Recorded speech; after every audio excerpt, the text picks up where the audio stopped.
한꺼번에 다 사용해 버리는 일이 일어나게, 만약 이와 같은 가정이 연속적으로 계속 일어난다면 끊임없이 난자가 배출되어 갖고 있던 난자를 한꺼번에 다 사용해 버리는 일이 일어나게 된다. 이렇게 되면 어떤 문제가 생기게 될까?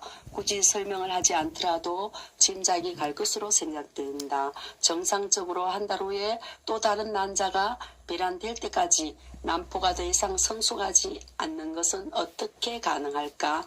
배란 후 난포의 벽은 붕괴돼 주름이 형성되고 항색을 띠는 항체가 생성된다. 여기서 프로제스테론이라는 호르몬이 분비되는데 이때가 월경 후 약 20일경이다. 이 호르몬은 피드백 작용으로 시상 하부와 내하 수체에 신호를 보내 난포 발달을 촉진하는 성선 자극 호르몬을 더 이상 분비하지 못하도록 제어할 뿐만 아니라 자궁 내막을 쟁기질하고 비료를 뿌려 씨앗인 수정란이 잘 착상할 수 있도록 하는 역할을 한다. 만약 수정이 일어나지 않으면 서서히 항체가 퇴축하면서 프로제스테론 분비도 줄어들게 돼 억제 피드백 작용이 풀려 다시 새로운 난포를 성숙시킴으로써 새로운 주기로 들어가게 된다. 이와 같은 일련의 과정은 누가 시켜서 되는 것이 아니고 하기 싫다고 안 되는 것도 아니다.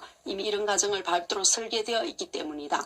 여성이 불임이 된다는 것은 결국 이런 고도로 분화된 기계에 이상이 생길 때 일어나는 현상이라고 할 수 있다. 시계의 복잡한 톱니바퀴가 한치의 오차도 없이 맞물려 돌아가듯 어쩌면 이것보다도 더 정교한 기계가 움직이라는 것이라 해도 과언이 아니다. 한마디로 신비롭다는 말로밖에는 표현할 길이 없다. 100년도 더 전에 사무엘 콜리치라는 시인이 탄생에 앞선 9개월의 인생이 탄생 이후 70년의 인생보다도 훨씬 흥미롭고 위대한 인들로 채색되어 있으리라 라고 상상의 노래를 했지만 고도로 발달된 현대의학에 의해 수정란이 어떤 모습으로 발달 변모해 가는지 밝혀짐으로써 수정에서 탄생까지의 38주간이 인생에 있어서 가장 파란 넘치는 변화무쌍한 일의 연속으로 채색되어 있음을 우리 눈으로 확인할 수 있게 되었다. 나의 아들을 돌잔치 때 보고 세돌이 지난 요즘에 보는 사람들은 아이고 많이 컸구나 이제 몰라보겠는걸 하고 감탄한다. 사실 따지고 보면 그간 키는 2배밖에 자라지 않았는데 그러나 눈에 보이는 이 성장은 엄마의 뱃속에서 지내는 최초 2개월간의 변화에 비하면 아무것도 아니다. 사람은 어떤 과정과 모습을 거쳐 태어났을까? 이젠 결코 비밀이 아닌 비밀의 뚜껑을 열어보자.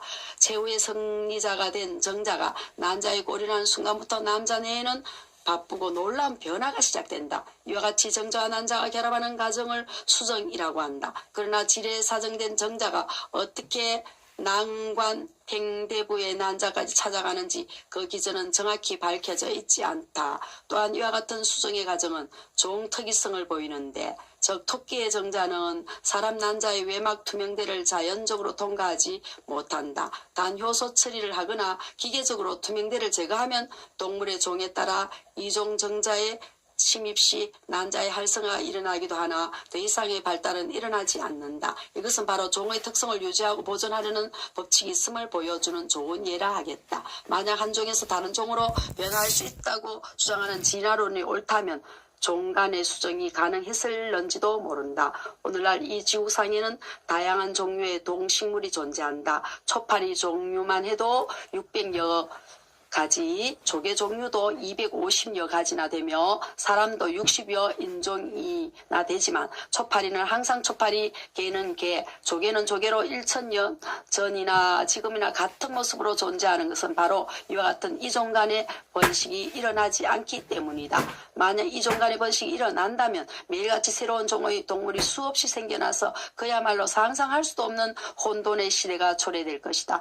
야생동물을 자연 상태로 내버려두면 자기 종 내에서만 번식해 가고 간혹 잡종이 생길 수 있으나 그 당대로 끝나고 더 번식을 못한다. 한 예로서 말과 당나귀는 서로 다른 종이지만 인공적으로 교배시켜 노새라는 잡종을 만들 수 있으나 노새는 번식력이 없다. 생물이 그 종류대로 처음부터 창조되었다는 성경 창세기의 말씀을 수정현상에서도 확인할 수 있다. 인간의 수정란 크기는 모래알보다도 작고 문장 끝에 찍는 마침표보다도 또한 바늘 끝으로 찍은 자국보다도 작다. 그러나 이 속에는 결코 원숭이가 아닌 사람이 되게 하는 모든 정보가 입력되어 있다는 것은 오늘날 분자 생물학이 발달하면서 이미 명확히 밝혀진 사실이다. 눈썹은 항상 눈 위에, 콧구멍은 머리 위가 아닌 코에 한 개가 아닌 두 개, 손가락은 5개씩 제 위치에 생기게 하는 모든 정보가 이 작은 한 개의 수정란 속에 입력되어 있기 때문이라는 것이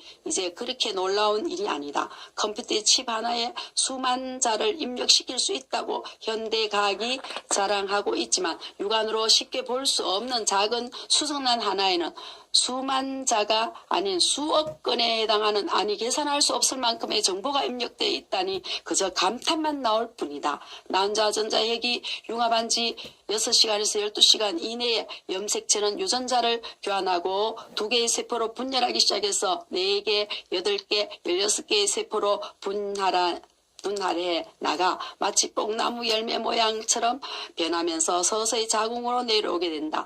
이 동안에는 아직 명확히 밝혀져 있지 않은 복잡한 기전에 의하여 자궁 내방은 수정란을 받을 채비를 갖추게 된다. 즉 자궁 건의 운동성이 감소되어 배가 자궁 내에 체류하기 좋은 상태로 되며 자궁 내막에는 혈관 분포가 증가하여 혈액 공급이 늘어나고 자궁 상피가 두터워지게 된다. 이때가 수정 후 7일에서 8일째 되는 때로서 마치 바람에 날려온 씨앗 하나가 금방 쟁기질을 하고 봄비를 맞아 촉촉해진 밭고랑에 내려앉아 뿌리를 내리는 것처럼 수정란은 자궁 내막에 자리를 잡게 된다. 이것을 착상이라고 한다. 착상이 시작되어 14일쯤 되면 완전히 자리를 잡게 되고 완성을 향한 새로운 변화를 시작하게 된다. 착상된 태아는 이미 설계되어 있는 유전자의 지시에 따라 한치의 오차도 없이 놀라운 속도로 태반, 탯줄, 양막으로 구성된 캡슐 모양의 작은 공간 속에서 성장해 간다. 그 후 약 3주가 되면 심장의 박동이 시작되어서 일생 동안 이 생명의 리듬은 계속된다. 그 후 일주일 동안 뇌를 비롯한 척추, 신경조직이 형성되고 신장, 간, 소화관 등 각 기관 조직의 기초가 조심스럽게 모양을 갖추어 가기 시작해서 6주가 되면 눈의 망막에 색소가 나타나기 시작하므로 눈이 분명해진다. 8주가 되면 태아의 운동이 충분할 정도로 신경이 발달하게 되고 크기는 약 3cm 불과 몇 그램에 지나지 않은 체중이지만 수정에서부터 2개월간의 변한 무게는 무려 100만 배나 된다고 하니 1초에 약 20배씩 늘어나는 셈이다. 그야말로 말 그대로 눈 깜빡할 사이의 변화라 하겠다. 이후 출생 전까지 기간을 태아기라고 부른다.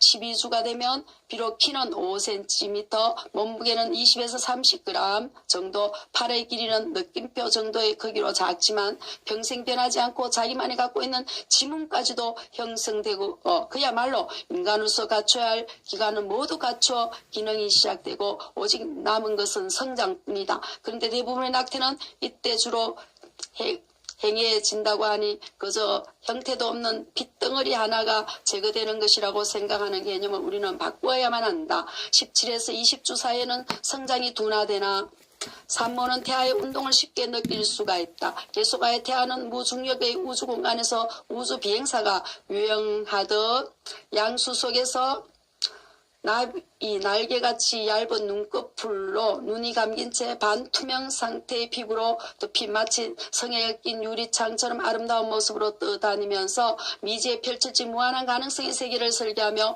울음을 터뜨릴 그날까지 다소곳이 인내하며 정해진 과정에 따라 묵묵히 그러나 쉼없이 빠르게 변모해 간다. 이와 같은 일련의 연속적인 과정이 인간이라면 어느 누구도 예 없이 거쳐야 하는 필연적 과정이라고 할 때 한순간 한순간 기중하지 않을 때가 없다는 사실을 또 피부로 느끼게 된다. 낙태를 주장한 사람도 어디서부터 생명차라고 인정할 수 있는가에 대한 질문에 대답을 못하면 물론이다. 성경에서 복중에 짓기 전부터 미리 우리를 알았고 예레미야 1장 5절 우리 형직이 이루기 전에 주의 책에 다 기록되었다. 시편 139편 16절이라고 했다. 굳이 종교적인 의미로 생명의 시작을 이야기하지 않는다 하더라도 난자와 정자가 수정되는 순간부터 우리들의 생명이 시작된다는 것은 엄연한 사실이다. 성도들이 문란해지고 낙태 건수가 날로 증가해가고 있는 오늘의 현실을 그냥 이대로 방치해서는 안 된다고 믿는다. 지금까지 생명 탄생의 과정을 대충 살펴보았다. 현대과학도 아직 그 기전을 완전히 밝혀내지 못할 정도로 그야말로 신비 그 자체다. 내가 지금 이 자리에 있는 것은 결코 우연이 아니라 오묘한 창조주의 섭리에 따라 된 것임을 고백하지 않을 수 없다. 이 엄연한 사실에 대해 어느 누구도 핑계할 자가 없다고 믿는다. 나를 지으신 그분께 머리 숙여 감사할 따름이다.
세 번째 단락 읽도록 하겠습니다.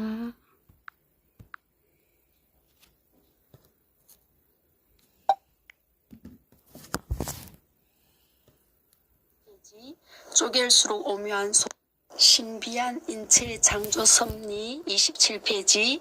쪼갤수록 오묘한 소우주 세포의 세계. 이 세상에서 생명보다 더 귀한 것이 있을까? 어느 누구도 여기에 이의를 제기할 사람은 없으리라 믿는다. 그러나 정작 생명이 무엇이냐는 질문엔 그저 입을 다물 수밖에 없는 것이 우리들의 입장이다. 백과사전에 보면 생명이란 모든 생물이 공동적으로 존재하는 속성 또는 특성, 어느 누구나 쉽게 느낄 수는 있는 것이지만 정확하게 정의하기는 대단히 어렵다고 되어 있다. 그러니까 대답을 못하는 게 당연한지도 모르겠다. 생명에 대한 명제는 옛날부터 오늘날까지 인류가 사색해온 가장 근본적인 문제로서 종교적 철학적 입장에서 심각하게 논의되어 왔으면 물론이고 근년에 와서는 과학적으로 이를 예명하는 노력을 다하고 있지만 아직도 이에 대한 명확한 대답을 얻지 못하고 있다. 그래서 고등학교 언어 생물 교과서에선 생명의 기원이란 단원 서두에 지구상에 생명이 언제부터 어떻게 출현하는지를 정확하게 설명하기는 아마도 불가능한 일일 것이다 라고 했다. 당연한 기결이라 생각된다. 물론 생물학적 생명의 특성을 번식을 한다, 성장을 한다, 외부 자극의 반응에 환경에 적응할 수 있다. 대사작용으로 자기 생명을 유지한다는 등으로 설명하고 있지만 이와 같은 특성들이 생명이 무엇인가를 완전히 말해주는 것은 아니다. 단지 생명의 속성, 즉 생명이 무엇을 하고 있는가에 대한 설명일 뿐이다. 더욱이 생명에서 결코 배제할 수 없는 영혼의 의미까지 포함시킬 때 생물학 교과서에서 이야기하는 과학적인 용어만으로는 생명을 결코 정의할 수 없다. 생명이란 그저 신묘막측하다는 말 그 이상의 인간의 용어로 표현할 길이 없다. 이 지구상의 여러 가지 생물들이 각기 다른 모습으로 살아가고 있다. 그러면 각각의 다양한 생물체를 생명체로서의 특정 지어주고 있는 것은 무엇일까? 그들의 구조를 잘 관찰해보고 그 기능을 살펴보면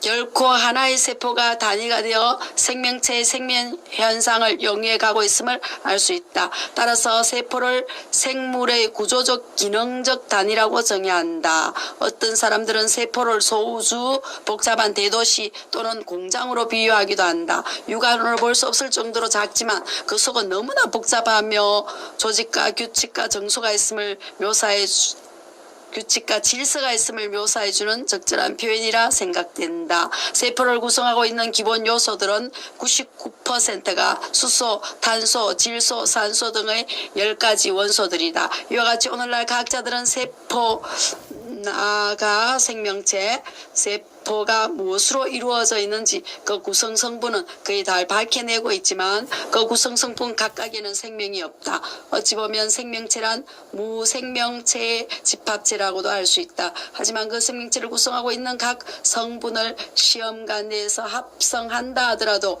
결코 생명체를 만들 수는 없는 것이다. 비록 100만 개 이상의 부속품으로 이루어진 제트 엔진을 완전히 해체시키고 원상태로 다시 조립할 수 있어도 그래서 생명체란 무생물적 부품의 단순한 집합 그 이상이 무엇이 내재해 있음이 틀림없고 과학자들은 이 점을 밝히려고 온갖 정성과 노력을 다 쏟고 있지만 여전히 신비에 쌓여 있다. 물론 모든 것이 밝혀졌지만 신비 그 자체를 밝혔다기보다는 오히려 생명이란 신비스러운 것이라는 사실을 인정하게 되었다고 말하는 게 바른 표현이라 생각한다. 세포의 크기는 직경이 0.3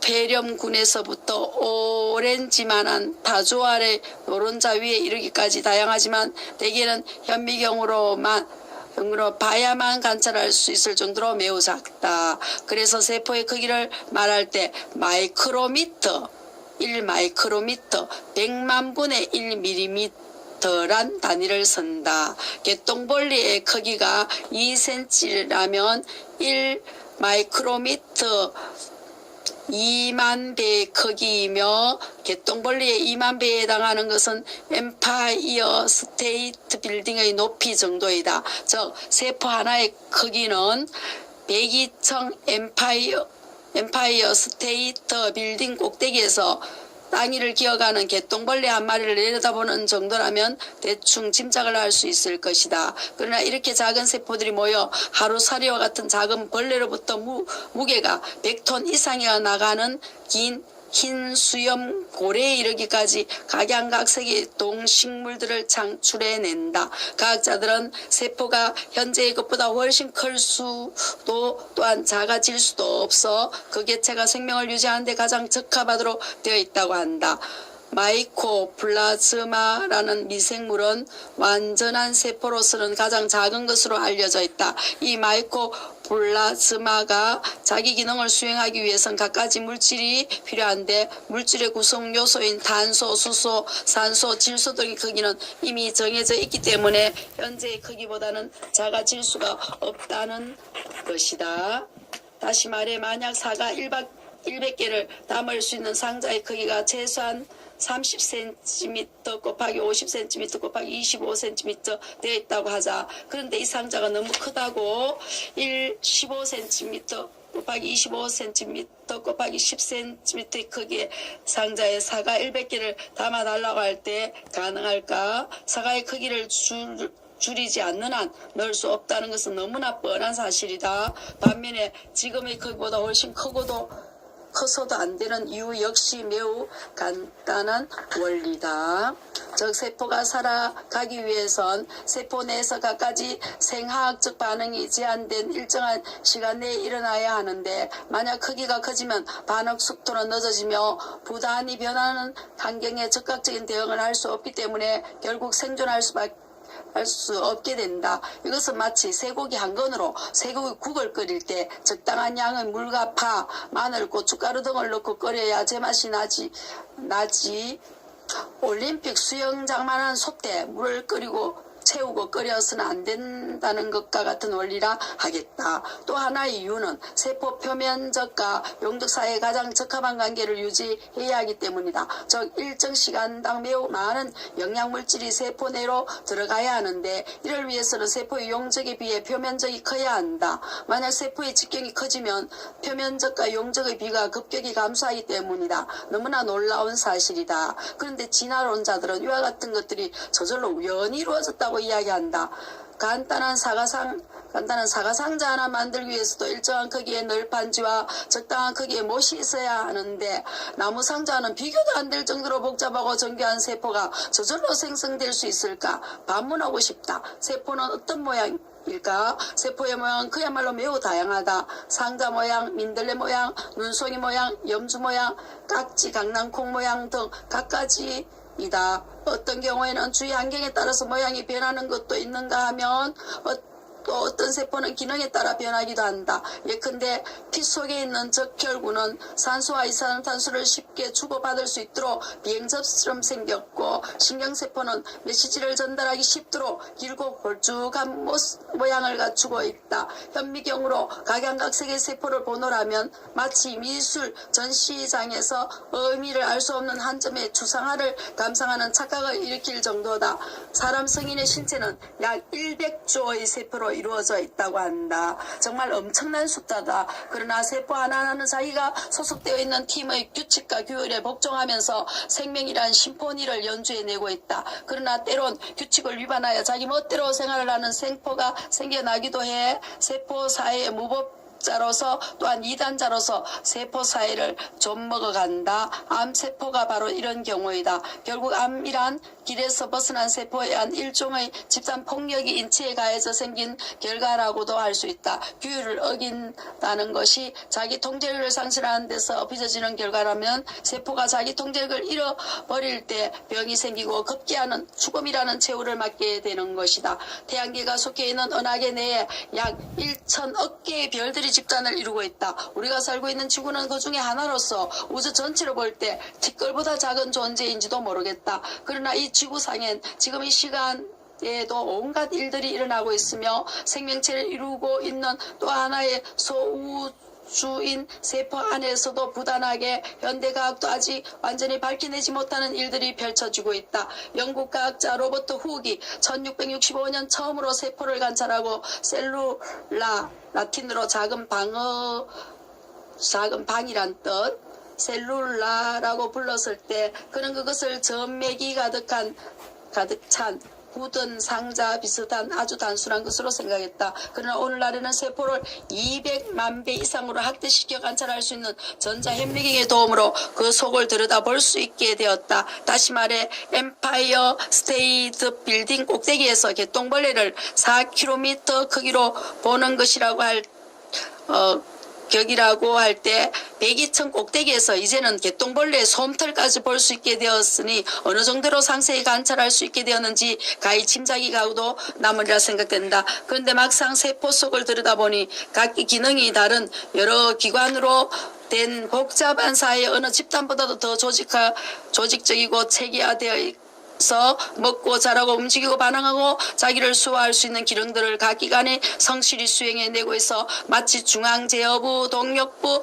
내부통신계, 가설계 및 제조 부분을 갖추고 있는 공장과도 비교할 수 있는 완벽한 체계를 갖추고 있음을 알게 되었다. 세포의 구조를 간략히 살펴보면 그 둘레를 둘러싸고 있는 막이 있고 그 속에는 세포질이라고 불리는 반유동체 물질이 있다. 그 심장부에는 중앙통제부 역할을 담당하는 핵이 있을 뿐만 아니라 미토콘드리아, 소포체, 골지체 등 각종 세포 소기관들이 있어 각기 제 기능을 수행함으로써 세포라는 사회단체를 영위해 나가고 있는 것이다. 독립된 단위로서의 세포의 성질과 세포가 모여 이룩된 한 생명체 내에서 세포가 담당하는 역할을 이해하려면 세포를 구성하고 있는 각 기관의 역할을 먼저 알아야 할 것이며 나아가 그것들을 만들고 있는 또한 그것들을 만들어내고 있는 물질들을 형성하는 분자의 수준에서 살펴봐야 오묘한 세포의 세계를 조금이나마 이해할 수 있다. 세포막은 주위 환경으로부터 세포를 둘러싸고 있는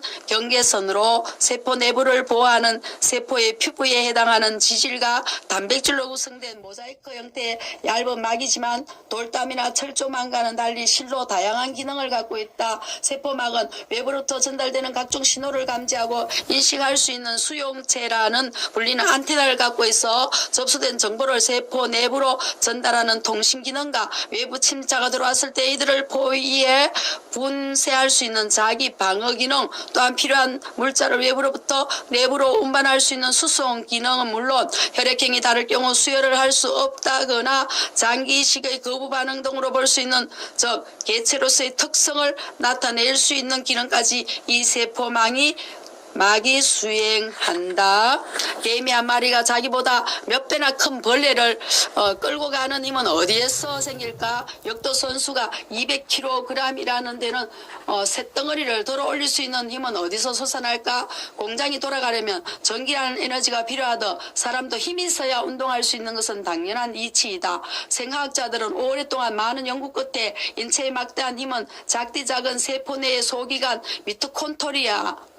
미토콘드리아 그리스로 곡물의 방이란 뜻라는 소세지 모양의 작은 주머니에서 생산된다는 해답을 얻게 되었다. 그 기능은 마치 석탄이나 석유를 태워 전기라는 에너지를 생산하는 화력발전소와 흡사하다. 미토콘드리아에서 생산되는 원료 물질은 세포가 흡수하고 세포질 속에서 분해한 영양 물질들이다. 결국 세포의 동력 공장은 화학적인 공정을 통해서 섭취된 양분들을 연소시켜 ATP라는 생체 에너지원을 생산한다. 한 분자의 포도당을 태워서 얻어내는 가용 에너지의 양.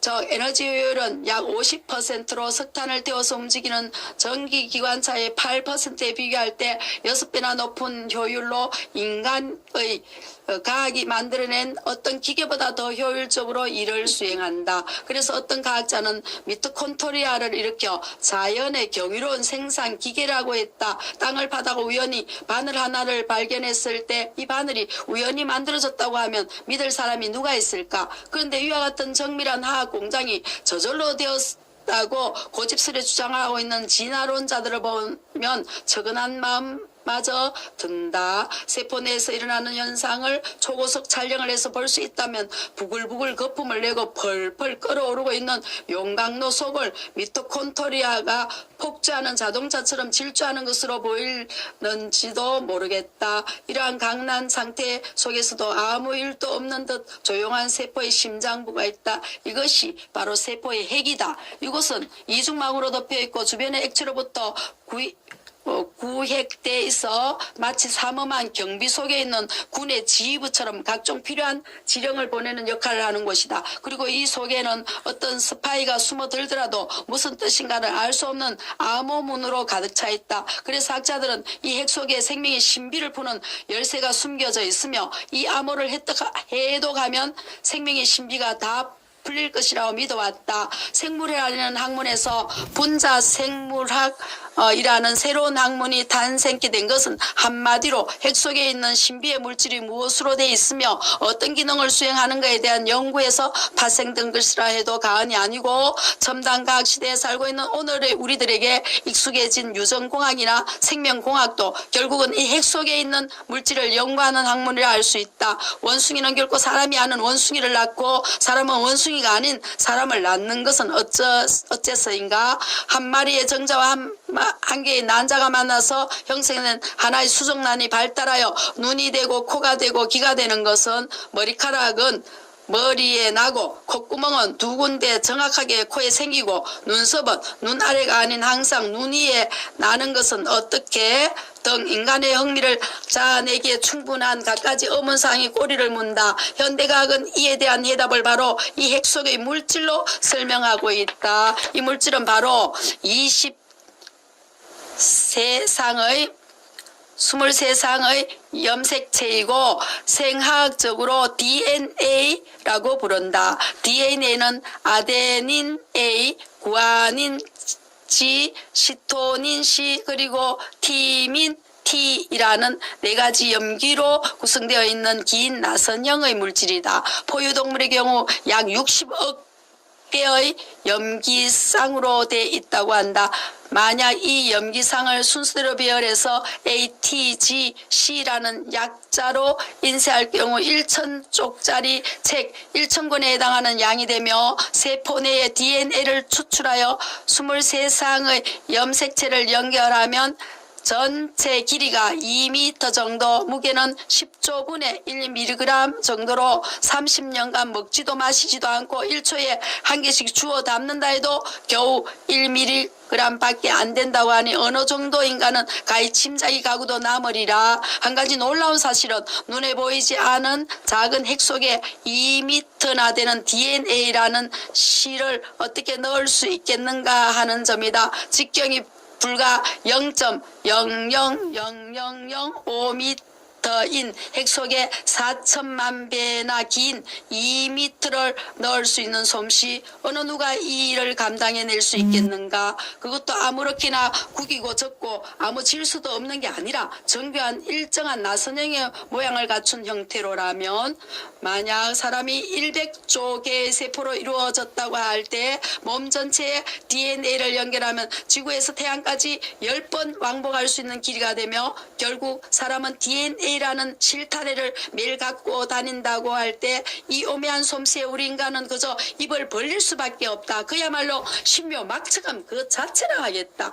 이론적인 측면에서 DNA를 유전정보의 저장고라고 한다. 다시 말해 하나의 수정란에 사람을 사람되게 하는 모든 정보가 있다면 그 정보의 용량이 얼마나 될까? 과학자들은 대장균이라는 박테리아 한 마리의 내장 되어 있는 정보를 풀이해서 책으로 엮으면 대형 백과사전 1억 권 정도가 되리라고 의심한다. 사람의 경우는 한마디로 계산 불가능이다. 세포 내에는 이외에도 핵으로부터 지령받은 사항을 성실히 수행해내는 단백질 생산 공장 리보솜이 있는가 하면 지방질 합성 이나 약물 대사가 일어나는 소포체, 골지체 등이 있어 세포라는 사회를 구성하며 영위해 가고 있는 것이다. 영국의 드릭호일이라는 천문학자는 이 지구상에 이렇게 오묘한 생명체가 우연히 발생할 수 있는 확률을 보잉 747 비행기 한 대를 완전히 분해해서 사막에 흩어놓았을 때 해오리 바람이 휘몰아쳐 분해되어 있는 부속분이 저절로 조립되어 날아갈 수 있는 상태로 될 확률로 설명하면서 하나님이 있음에 틀림없다고 고백했다. 굳이 생물학적이나 수학 확률적으로 분석을 하지 않는다 하더라도 이 세상을 창조하신 그분을 알만한 것들이 이미 주어졌다고 성경은 말한다. 내가 은밀한 데에서 지음을 받고 땅의 깊은 곳에서 기이하게 지음을 받을 때에 나의 형체가 주의 앞에 숨기우지 못하였나이다. 시편 139편 15절 말씀.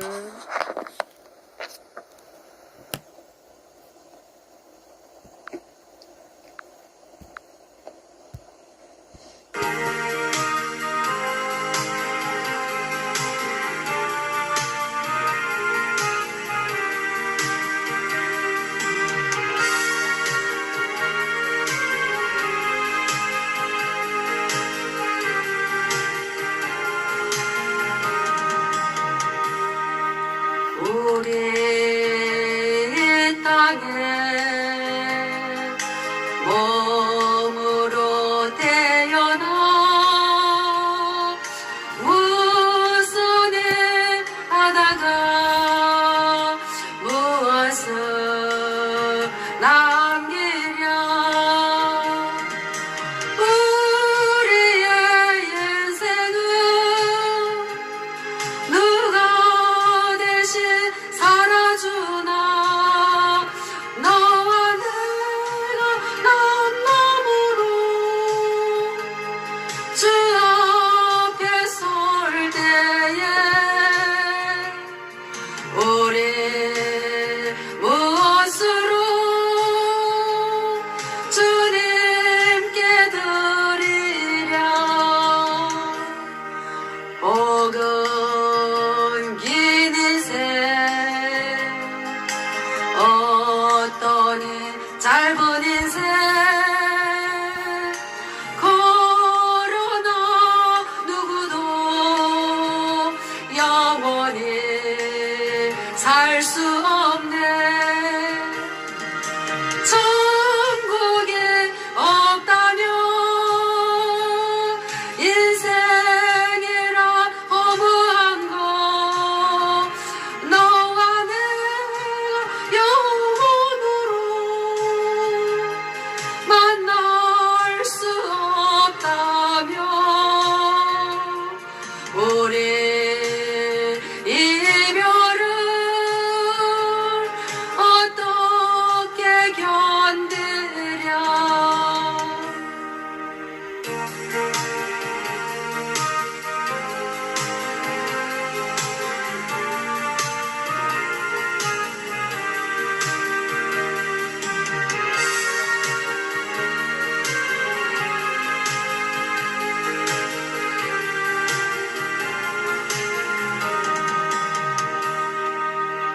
주님 안에서 영원한 생명 얻어 언젠가 또다시 만날 수 있기에 우리의 여정도 슬프지 않을 수 있어. 너와 내가 영원으로 또다시 만나세. 주님 우리 위에 함께 계시리라.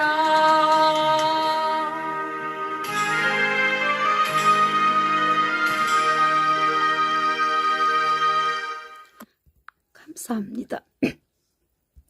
또 그 다음 파트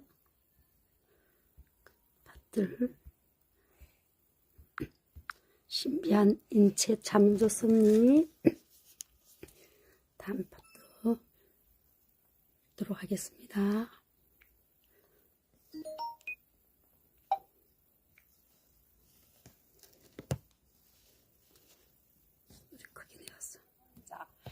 신비한 인체의 창조 섭리 41페이지 유전자 집합체 생체 분자.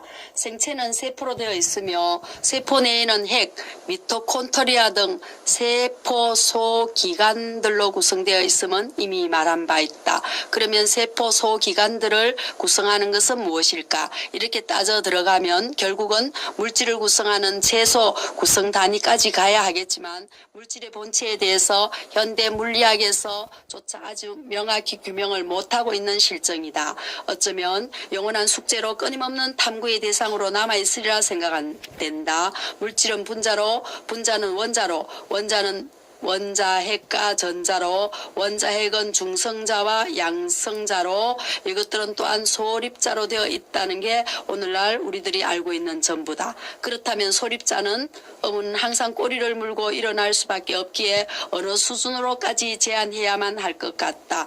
천년에 존재하는 92종의 화학 원소 중 27종만이 각종 생명체에 필수적인 것이며 이 중 가장 풍부하게 존재하는 내원소, 즉 수소, 산소, 탄소, 질소가 세포 중량의 99% 이상을 차지한다. 생체의 75% 이상이 물로 되어 있기에 이것을 제외한 고형 성분만을 따지면 탄소가 50에서 60%, 질소가 8에서 10%, 산소는 25에서 30%, 수소는 3에서 4%를 차지한다고 하니 60kg의 체중에 있어서 탄소, 질소, 산소, 수소를 더해서 15kg 내외밖에 안 된다. 만약 사람의 가치를 이 원소들의 값으로 따진다면 몇만 원도 안 되는 보잘것없는 것이 된다. 그러나 이 원소들을 합친다고 해서 결코 사람이 되지 않으므로 인간은 돈으로 따질 수 없는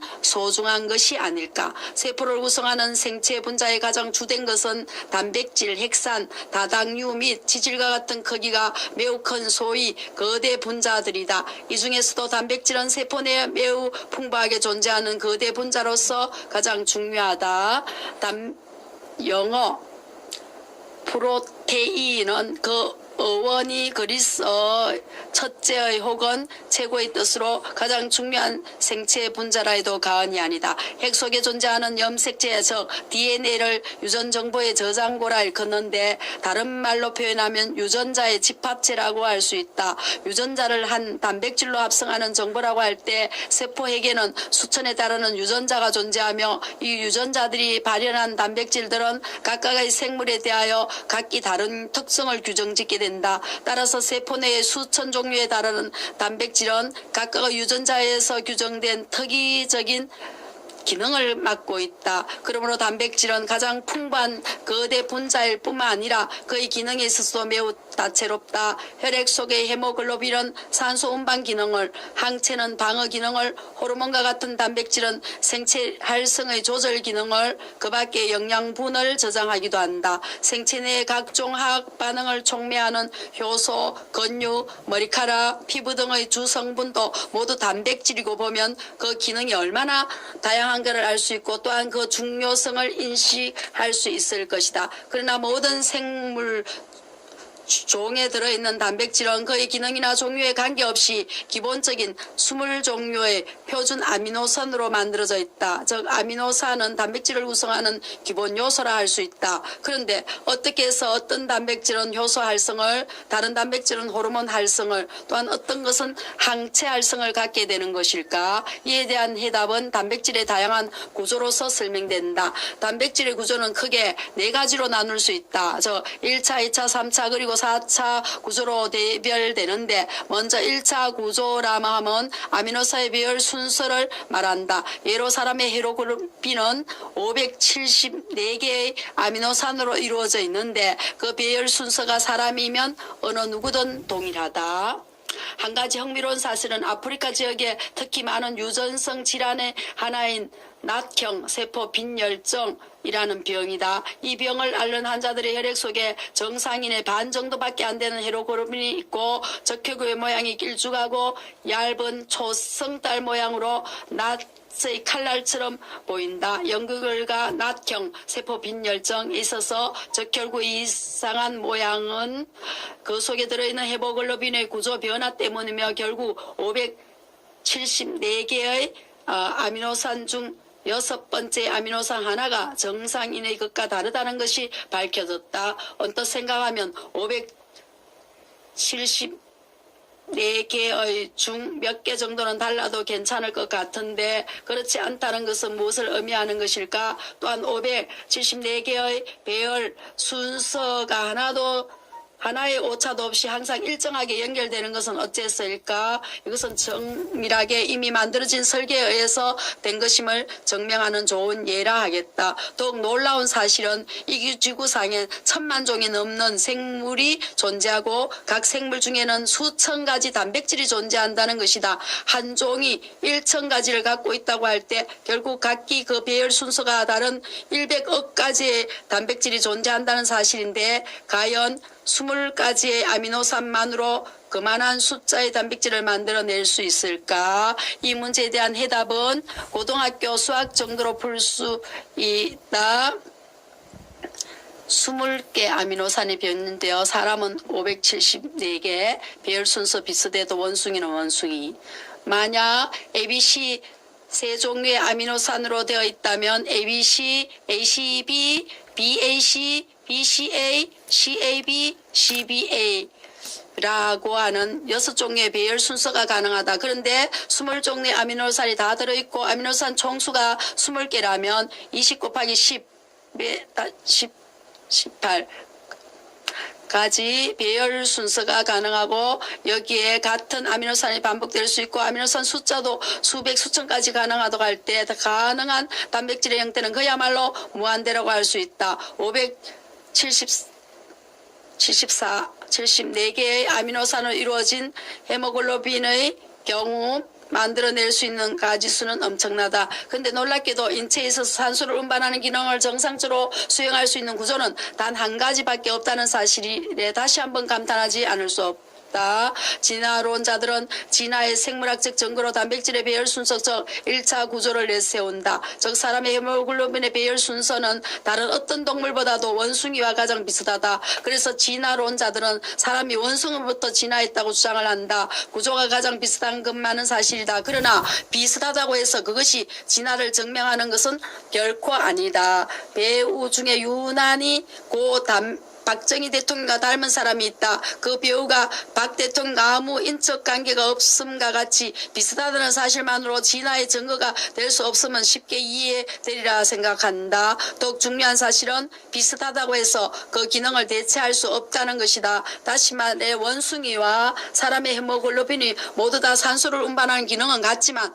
원숭이의 것이 사람의 것을 결코 대신할 수는 없다는 것이다. 사람의 헤모글로빈은 사람 내에서만 산소를 운반할 수 있고 원숭이는 원숭이라는 종 내에서만 가능할 뿐이다. 원숭이에서 사람으로 진화됐다면 결국 아미노산의 배열 순서가 바뀌어야만 되는데 이미 앞에서 언급했듯이 아미노산이 한 개만 바뀌어도 그 기능을 제대로 수행 못하는데 어떻게 진화가 가능하다는 말인가? 문제는 또 있다. 헤모글로빈은 비슷하다고 하더라도 다른 단백질은 그렇지 못한 경우도 있기 때문이다. 이는 특정 단백질 하나만으로 진화의 발전 단계를 비슷한 순서로 나열할 수 있을지는 몰라도 또 다른 단백질을 비교하면 그 발전 단계 내지 순서가 완전히 바뀔 수 있다는 점이다. 즉 어느 단백질을 기준으로 삼느냐에 따라 진화의 순서는 달라질 수밖에 없다는 뜻이다. 불과 20여 가지의 아미노산으로 수백 수천 가지의 단백질을 만들 수 있고 또한 이것들을 조화시켜 1천만 가지 이상의 다양한 생명체를 만들어 내신 그분의 솜씨와 권능에 감탄과 찬양을 보내지 않을 수 없다. 그러나 생물학자들이 밝히는 또 하나의 놀라운 사실은 모든 단백질은 자기만이 갖는 고유의 입체 구조 즉 3차 구조를 갖는다는 점이다. 사과나무 한 그루에 수백 개의 사과가 열리는데 얼핏 보면 사과의 모양이 다 같은 것처럼 보이겠지만 세밀히 관찰해보면 각기 모양 또한 다 다른 것처럼 단백질의 모양도 다 다르다. 좀 더 구체적으로 말하자면 만약 색깔이 다른 20가지의 구슬을 통에 넣어놓고 우리나라 1천만 명의 하여금 손에 잡히는 대로 끄집어낸 순서대로 하나씩 실로 깨어 500개를 연결한 목걸이를 만들었다고 하자 똑같은 배열 순서로 된 목걸이 4천만 개가 나올 수 있겠는가? 그런데 이것만이 아니라 500개의 구슬로 깨어놓은 목걸이를 갖고 공과 같은 입체 모양을 만들려고 하면 또한 그야말로 천태만상일 것이다. 수학적으로 계산하면 500개의 아미노산으로 된 단백질이 만들어낼 수 있는 형태는 10에 800, 800까지가 된다고 한다. 더욱 놀라운 사실은 이 중에서 오직 한 가지만이 자기 기능을 수행할 수 있다는 사실이다. 만약 오랜 세월에 걸쳐 진화되었다면 사람마다 같은 종류의 단백질을 하더라도 다 달라야 할 것이면 국민학교 학생 정도면 생각해 낼 수 있는 당연한 사실이다. 그러면 과연 생체에서 가장 중요한 각종 기능을 수행하는 생체 분자인 단백질이 우연히 생겨날 수 있을까에 대해 생각해보자. 다시 말해 진화는 과연 과학적 사실인가에 대해 생화학적으로 그 타당성이 있는가를 따져보자는 것이다. 오늘날 대학에서 가장 널리 사용되고 있는 생화학 교과서 책인 에 대해 명쾌한 대답이 실려 있다. 100개의 아미노산으로 구성된 단백질 하나가 무작위적으로 시행착오 즉 진화론적인 과정을 통해서 우연히 저절로 생긴다면 몇 년이 걸릴까? 그것은 적어도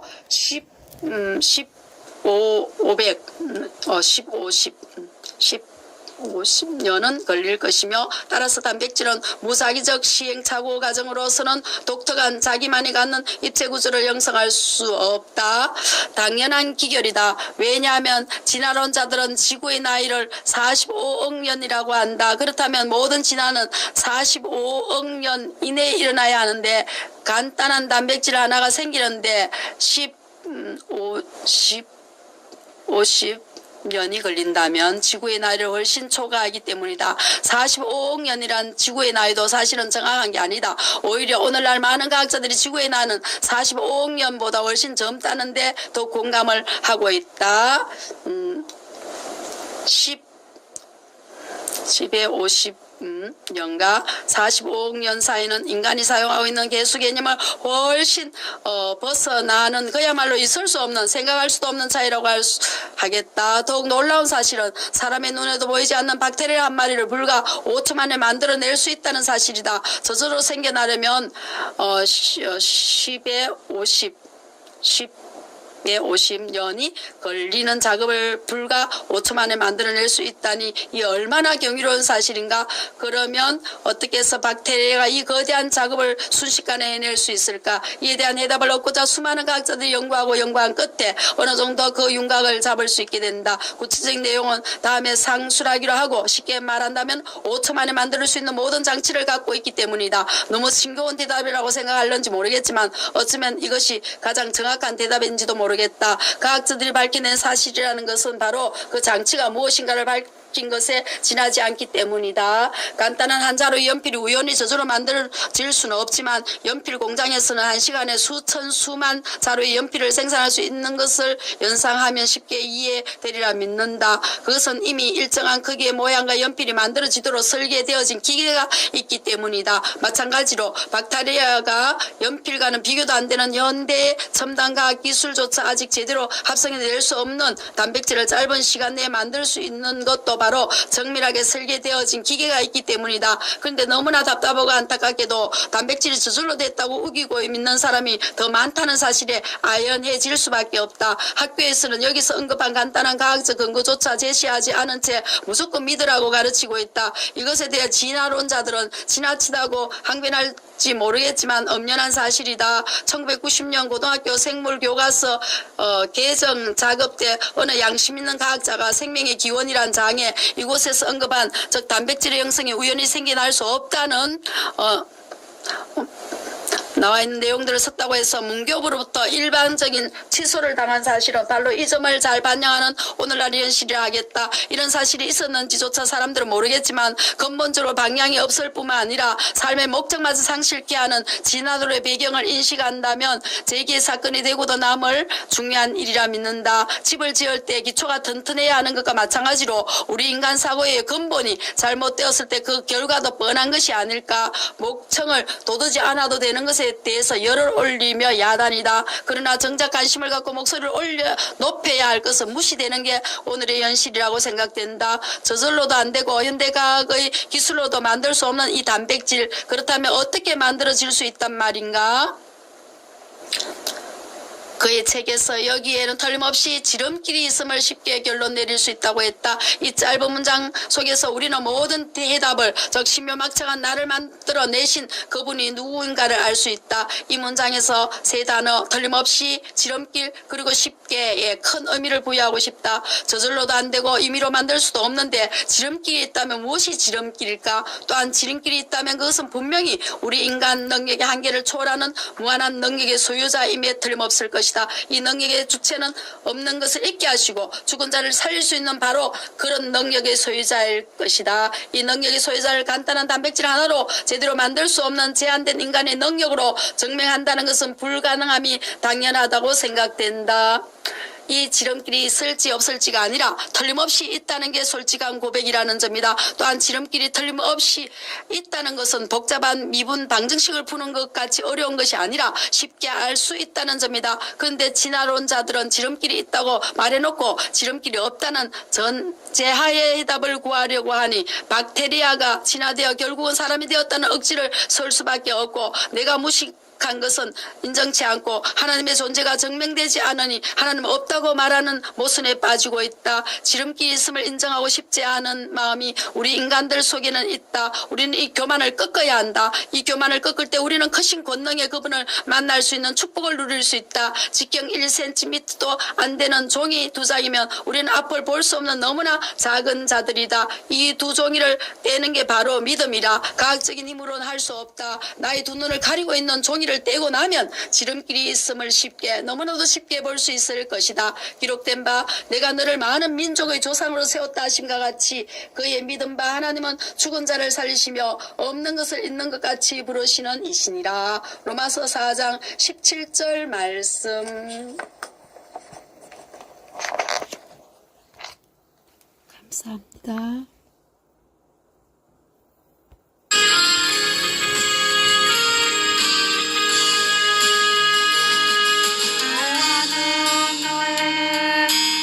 주시기를 원하며 너를 지키시기를 원하시며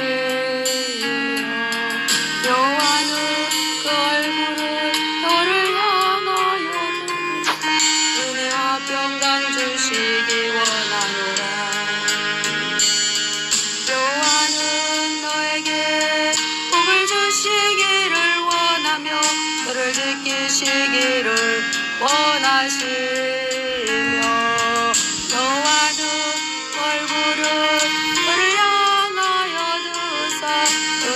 평강 주시기 원하노라. 너를 보배롭고 존귀하게 여기시는 하나님이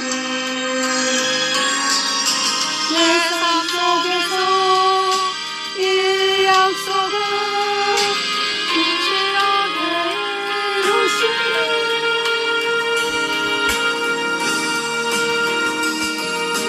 기름진 것으로 하늘에 신령한 것으로 너를 복주시고 지키실 하나님이 너의 영혼 잘 되도록 은혜 베푸시며 영광으로 인도하시리.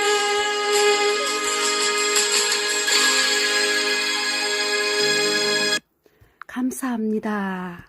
감사합니다. 지금까지 제가 새벽에 일어나서 녹음을 했어요.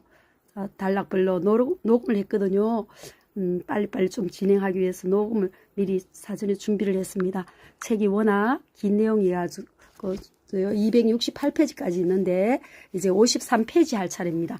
내용이 너무 좋은 내용 같아서 꼭 한번 해야 되겠다는 생각을 해서 하게 되었습니다.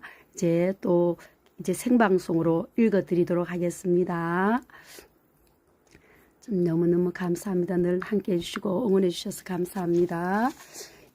신비한 인체의 창조 섭립 53페이지 유전 정보의 보고 DNA의 비밀. 우리 속담에 콩 심은 데 콩 나고 팥 심은 데 팥 난다라는 말이 있다. 아무리 무식한 사람이라도 이것이 틀렸다고 말할 사람은 없으리라. 이것을 생물학적으로 표현하면 유전현상이라는 것이다. 그런데 콩 심은 데 왜 팥이 나지 않고 꼭 콩이 날까? 이것을 가능하게 하는 세포 내 물질은 무엇일까? 설령 그런 물질이 존재한다고 하더라도 그것이 어떻게 결코 팥이 아니라 콩이 되는 게 하는 정보를 그대로 자손에게 물려줄 수가 있단 말인가. 이런 의문들은 오랫동안 생물학의 풀지 못할 문제로 숙제로 남아왔으나 1950년대 후반에 들어서면서부터 비로소 비밀에 쌓였던 베일이 조금씩 풀리기 시작했다. 그러나 막상 뚜껑을 열어본 결과는 세포 핵 속에 존재하는 다소 찐득찐득한 점액성 물질인 DNA라는 비교적 간단한 구조의 화합물에 의하여 모든 생물의 유전이 이루어지고 있음을 알게 되었다. 그러나 DNA의 구조가 밝혀지고 그 기능들이 하나 둘씩 밝혀짐에 따라 다시 한번 생명체의 신비로움을 깨닫게 하는 결정적 계기가 되었으며 분자 생물학이라는 새로운 학문의 장이 열리게 되었다. DNA를 이끌어 생명의 실, 생명의 설계도, 생명의 근원적 물질, 유전 정보의 저장고, 염색체 등 다양하게 묘사하고 있다. 그러면 이런 다양한 별명을 갖고 있는 DNA는 무엇으로 되어 있으며 어떤 구조를 갖고 있는지 알아보도록 하자. 단백질의 구성 단위가 20가지의 아미노산인데 반하여 DNA는 뉴클레오타이드라고 하는 구성 단위가 수없이 많이 연결되어 있는 거대 분자의 하나다. 뉴클레오타이드는 탄소수가 5개인 5탄당의 일종인 디옥시리보스, 리보스에서 산소가 없는 형태, 디옥시리보스, 인산, 그리고 염기라고 불리는 질소화합물로 구성되어 있다. 또한 염기에는 DNA의 경우 아데닌, 구아닌, 시토신, 티민의 4종류가 있고 RNA의 경우는 4가지 염기 중 3가지는 같고 티민이 우라실로 대체되어 있고 5탄당에서 산소가 첨가된 리보소로 되어 있는 것이 다른 점이다. 박테리오파지 1-174라고 하는 바이러스는 5386개 누클레오타이드로 되어 있으며 4종류의 염기를 의미하는 첫 글자 즉 ATGC로 띄어서지 않고 포기하더라도 20cm 곱하기 25cm 책 한쪽이 된다. 약 400만 개의 염기상으로 이루어져 있는 대장균의 경우 작은 할자를 사용하더라도 740쪽에 달하게 될 것이다. 사람의 경우 46개, 염색체의 전체 염기상 약 60억을 마찬가지로 인쇄한다고 하면 약 100만 쪽에 달하는 즉 1000쪽짜리 책 1,000권에 해당하는 상상을 초월하는 방대한 양이 된다. 그러나 이 염기상을 연결하면 불과 2미터밖에 되지 않는다고 하니 다시 한번 이것을 만드신 그분의 솜씨에 감탄을 하지 않을 수 없다. 그런데 2미터밖에 안 되는 길이에 60억 개의 염기상을 연결하고 일정한 순서로 배열해서 눈에도 보이지 않는 세포 내의 핵 속에 넣을 수 있을까? 이에 대한 해답은 왓슨의 크릭이 1953년 그 유명한 현대 생물학의 새로운 이정표를 마련하게 된 DNA의 이중나선 구조설을 발표함으로써 풀리게 되었다. DNA의 3차 구조를 결정한 왓슨은 당시를 다음과 같이 예고하고 있다. 이튿날 당장 책상 위를 말끔히 치우고 수소 결합으로 연결되는 염기상을 널어놓기 위해 넓고 평평한 장소를 마련했다. 나는 여러 가지 가능성을 고려해서 염기들을 이리저리 움직이기 시작했다. 나는 성천하는 기분이었다. 그것은 지금 이 순간에 비로소 이중나선 구조의 수수께끼를 풀린다고 느꼈기 때문이다. 우리는 깊은 행복감을 맛보면서 점심을 먹고 이처럼 아름다운 구조가 존재하지 않을 리 없다고 이야기했다. 과학사에 큰 획을 그었고 세계의 사건이라고까지 평가를 받는 일을 해낸 사람들의 변이다. 그러나 따지고 보면 그들이 해낸 것은 이미 창조주께서 만들어 놓으신 것을 밝혀냈다는 것뿐이지 그들 자신이 새롭게 만들어낸 것은 결코 아니라는 사실이다. 그들의 업적을 가소평가하려는 것은 결코 아니다. 정녕 높임을 받아야 할 뿐은 이미 창조되어 있는 무한한 것 것들 중에 조그만 한 부분을 발견한 우리 인간이 아니라 무한한 것을 창조하신 바로 그분이라는 너무나 당연한 사실을 말하고 싶을 따름이다. DNA 분자는 두 가닥의 실이 꼬여있는 이중 낯선 계단 모양으로 왓슨과 크릭이 묘사했듯이 조금 더 흐트러짐이 없이 너무나 아름답게 구성되어 있다. 인상과 당이 뼈대를 이루고 염기가 그 단을 만들고 각 단은 그 중앙 부분에서 두 가닥에서 나온 염기가 수소결합하여 염기상을 이루고 있다. 그 염기상은 아무렇게 짝을 이루는 것이 아니라 아데닌은 언제나 티민 T와 구아닌 G, 아데닌 A입니다. 구아닌 G는 언제나 시토신 C와 결합을 해서 각 단은 AT, GC, CG, TA, AT 이런 식으로 각가지 순서 온갖 조화를 통해 인간의 경우 약 60억 상이 이어지게 된다. 단백질의 경우에도 이미 보았듯이 구성하고 있는 아미노산의 배열 순서가 일정하더 60억 상이나 되는 염기의 배열 순서도 아무렇게나 나열되어 있는 것이 아니라 일정한 순서에 입각한 의미 있는 배열이 되어야 한다는 사실은 이젠 그렇게 놀라운 일이 아닌 상식이다. 순서대로 배열되기 위해서 반드시 이를 위한 기본 설계가 있어야 하고 설계를 한 주체자가 있어야 함도 너무나 당연한 이침을 다시 한번 강조하고 싶다. DNA를 유전자의 총합체라고 간단히 정의한다면 유전자란 단백질을 합성하는 정보체라 할 수 있다. 즉 어떤 아미노산을 어떤 순서로 배열하라는 명령을 내리는 순회부요 지휘통제부의 구성원들이라고 말할 수 있다. 사람의 경우 유전자가 몇 개 있는지 아직 정확히 알지 못한다. 60억 개 염기상이 온갖 조화. 사람 유전자 수 300에서 500만 개 추정. 박테리아의 대장균의 경우 약 3,000에서 5,000개 정도 갖고 있으며 사람은 DNA 크기로 따질 때 약 1,000배 정도, 즉 약 300만 내지 500만 개가 되지 않을까 추정할 뿐이다. 그런데 DNA는 핵 속에 있고 단백질 합성은 핵 바깥쪽 원형질 내에 있는 리보솜에서 이루어지는데 어떻게 자기의 정보를 리보솜에 전달하느냐, 세포가 분화 발달해 갈 때 어떻게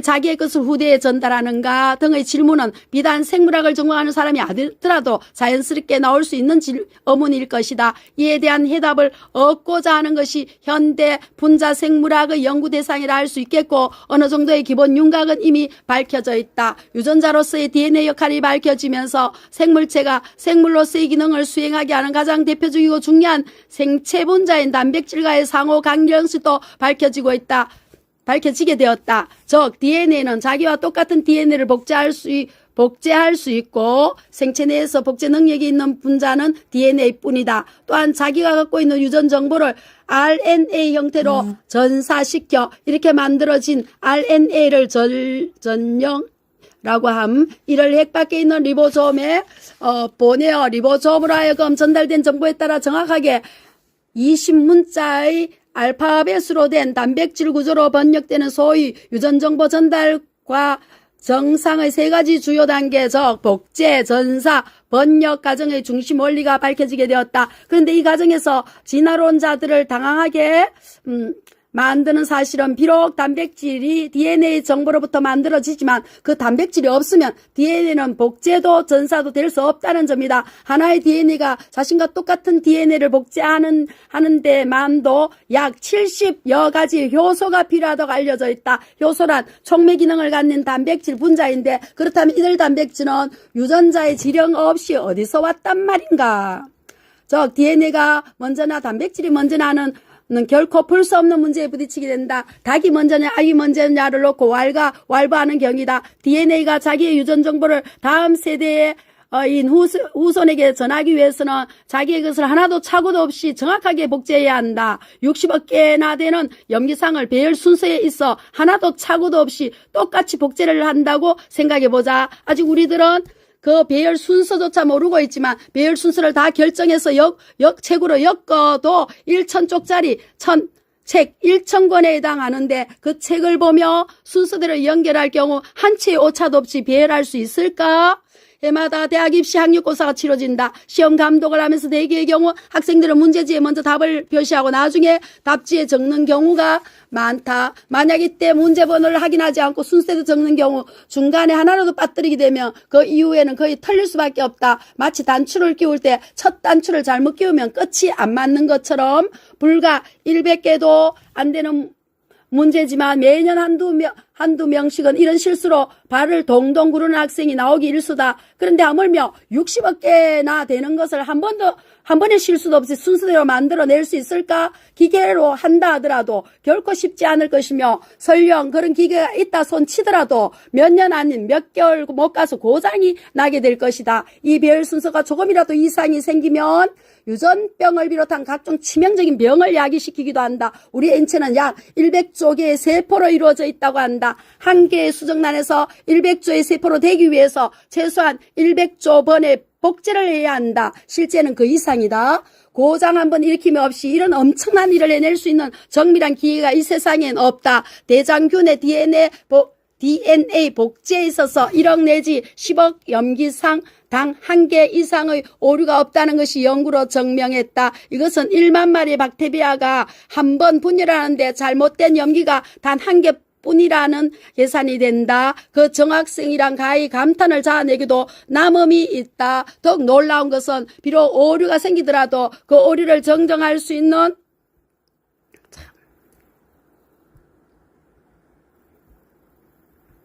죄송합니다.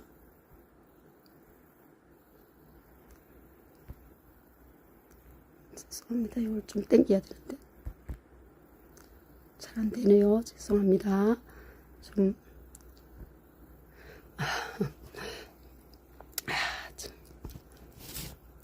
대장균의 DNA 복제에 있어서 1억 내지 1억 염기상 당 한 개 이상의 오류가 없다는 것이 연구로 증명했다. 이것은 1만 마리 박테리아가 한 번 분열하는데 잘못된 염기가 단 한 개뿐이라는 계산이 된다. 그 정학생이라 감히 감탄을 하기도 남음이 있다. 더욱 놀라운 것은 비록 오류가 생기더라도 그 오류를 정정할 수 있는 장치가 있어 순식간에 해낸다는 사실이다. 완벽에 완벽을 기하신 창조주의 놀라운 솜씨에 정녕 무릎을 꿇지 않을 수가 없다. 아직 복제의 과정을 완전히 밝혀내지 못하고 있지만 지금까지 밝혀진 과정을 볼 때 결코 간단한 것은 아니다. 너무 전문적인 내용이라 이곳에서는 더 이상 언급을 하지 않겠지만 공부를 하면 할수록 내가 얼마나 귀하게 만들어졌는가를 실감할 따름이다. 참 너무 너무 찬송하고 하도록 하겠습니다.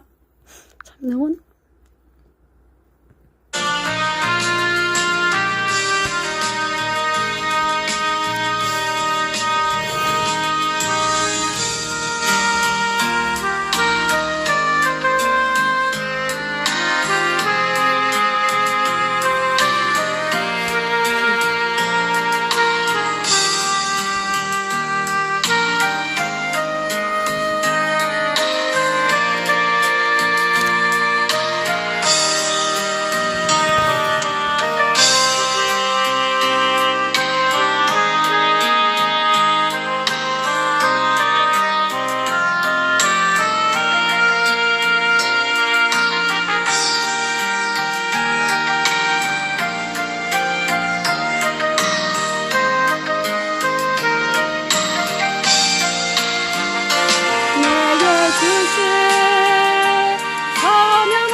존재하는 이유를 기억해야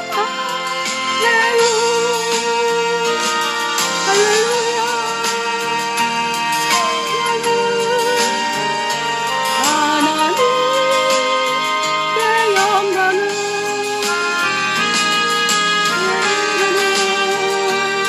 정복할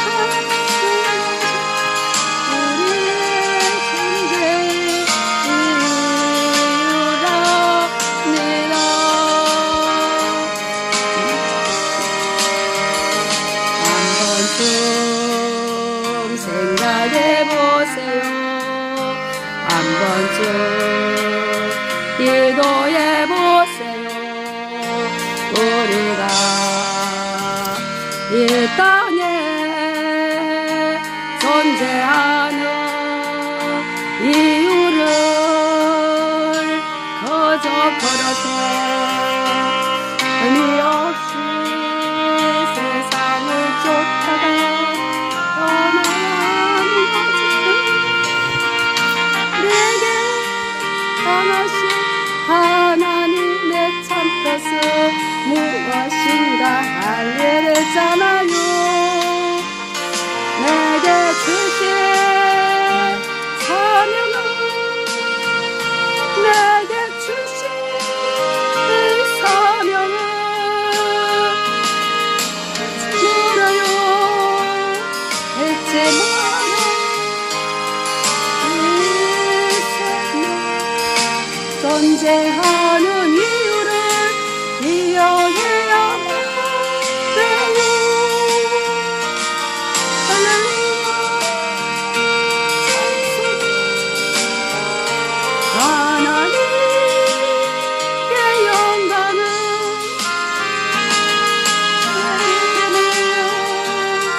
왕과 우리의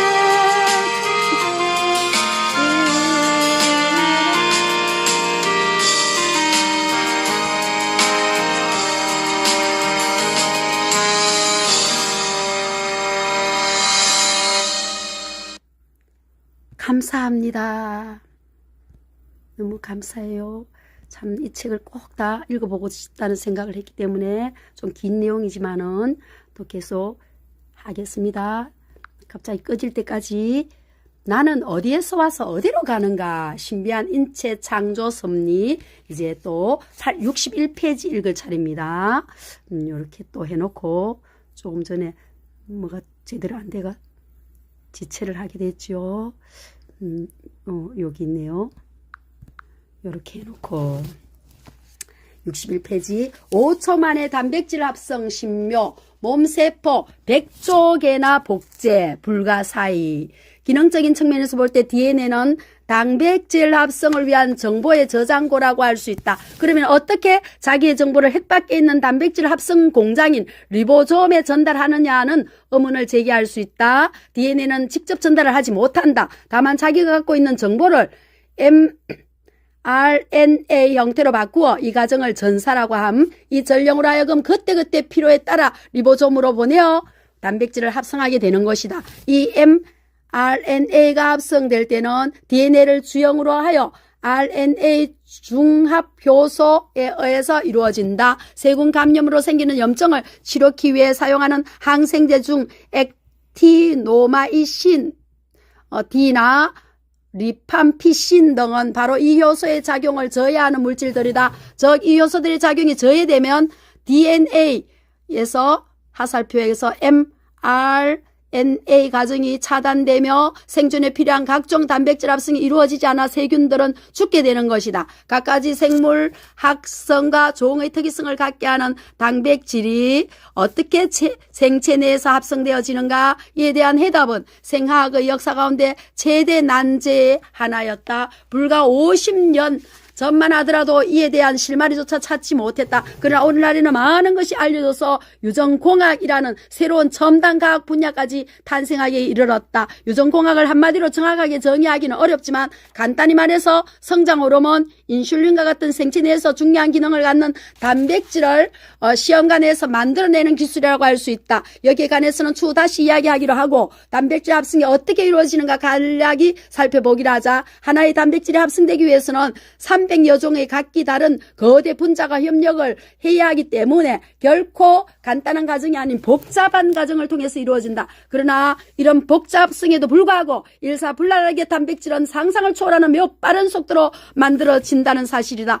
어떻게 합성을 해야 한다는 암호 문서를 DNA로부터 전달받던 mRNA가 리보솜에 도달하게 되면 리보솜은 적각 단백질 합성을 위한 준비 태세를 갖추게 된다. 이어서 DNA로부터 받은 지령에 의거 mRNA가 갖고 있는 암호문에 따라 tRNA 아미노산을 운반하는 역할가 이 20개의 아미노산 중에서 암호문에 맞는 하나의 아미노산을 선발해서 수갑을 채워 리보솜으로 데리고 오면 그 다음 아미노산이 또 다른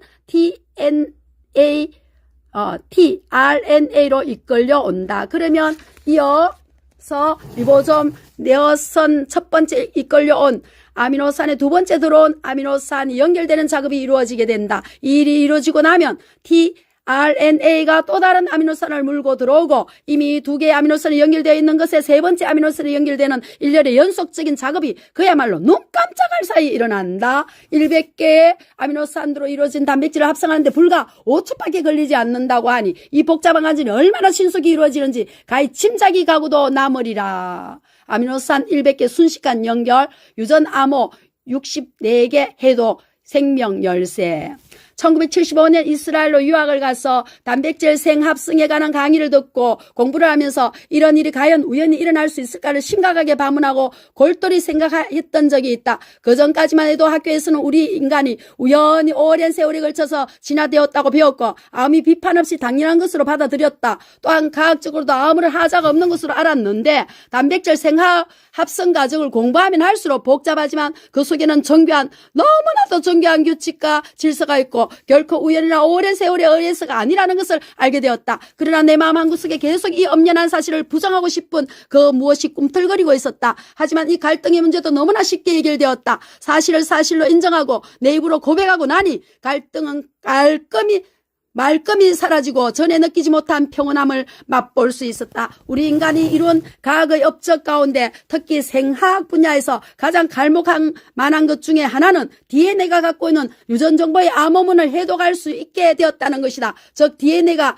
염기 배열에서 어떤 염기 배열이 어떤 아미노산을 지령하는가를 알게 되었다는 점이다. 알고 보니 세 개의 염기가 한조가 되어 하나의 아미노산 암호 단위 를 형성하는 것이 64가지가 있으며 이 암호문은 모든 생물체에 공통으로 사용되는 언어라는 사실도 밝혀지게 되었다. 이것을 두고 진화론자들은 모든 생물은 공통 조상을 가졌다는 좋은 과학적 근거라고 말하지만 해석하기 나름이다. 오히려 난 이렇게 말하고 싶다. 창조주는 한 분이시기에 같은 물질로 같은 원리 하에서 그러나 다양한 이 세계를 창조하신 그분의 솜씨를 보라. 어떻게 표현해야 할 이 정교함, 질서, 규칙, 완벽성을 독자들이 이해할 수 있을까? 그저 나의 부족한 문장력이 안타까울 뿐이다. 내게 표현할 수 있는 말은 신묘 막측하다는 말 외에는 표현할 길이 없다. 더욱 놀라운 사실은 생체 내에서 일어나는 단백질 합성이 무한정 아무 통제력이 없이 일어나는 것이 아니라 필요할 때 많이 합성되고 필요 없을 때는 중단되는 즉 생체의 요구에 따라 자동으로 조절된다는 사실이다. 아마 컴퓨터로 이 과정을 설계한다 하더라도 도저히 불가능할 정도로 아직도 이 조절 작용에 대해서는 완전히 이해하지 못하고 있을 정도다. 지금까지 DNA에서 단백질 합성까지 아주 간략히 살펴보았다. 너무 전문적인 내용이어서 더욱 상세히 설명할 수 없는 점이 안타깝지만 결론적으로 말해 생명이 태어나고 움직이고 영해가는 과정을 과학적으로도 파헤치며 파헤칠수록 신비스럽게 이루어졌다는 사실을 더욱 절감할 뿐이다. 깊도다. 하나님의 지혜와 지식에 부여하며 그의 판단은 청량치 못할 것이며 그의 길은 찾지 못할 것이로다. 로마서 11장 33절 말씀. 참 너무너무 감사합니다. 좀 찬양하고 하도록 하겠습니다.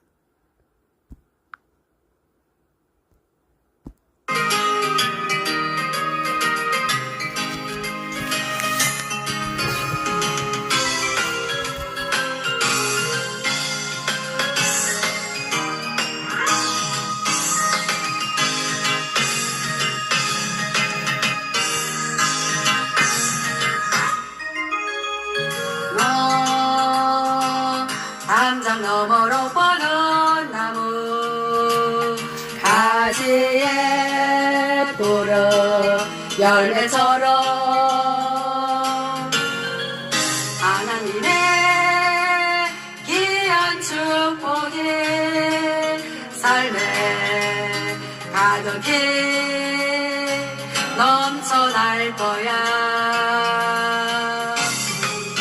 너는 어떤 시련이 와도 너는 이겨낼 강한 팔이 있어. 전능하신 하나님께서 너와 언제나 함께 하시는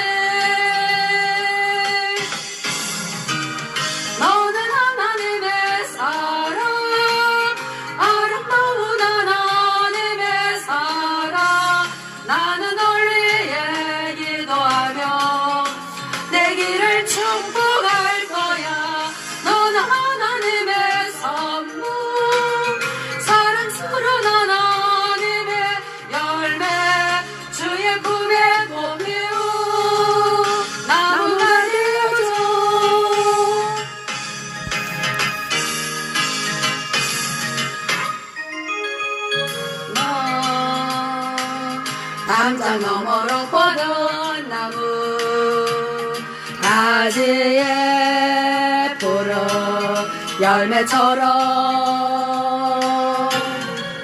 하나님의 귀한 축복이 삶에 가득히 넘쳐날 거야. 너는 어떤 시련이 와도 너는 이겨낼 강한 팔이 있어. 전능하신 하나님께서 너와 언제나 함께 하시네. 너는 하나님의 선물, 아름다운 하나님의 사랑. 나는 돌리에 기도하며 내 길을 축복할 거야. 너는 하나님의 선물, 사랑스러운 하나님의 열매, 주의 품에 꽃 피우 나무가 되어줘.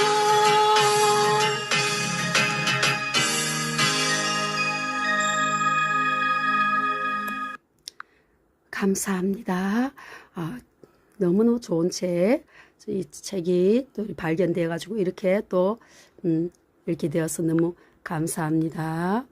이렇게 내가 주께 감사하면 나를 지으심이 신묘 막척하심이라. 시편 139편 14절 말씀 여기 또 해놓고 하도록 할게요.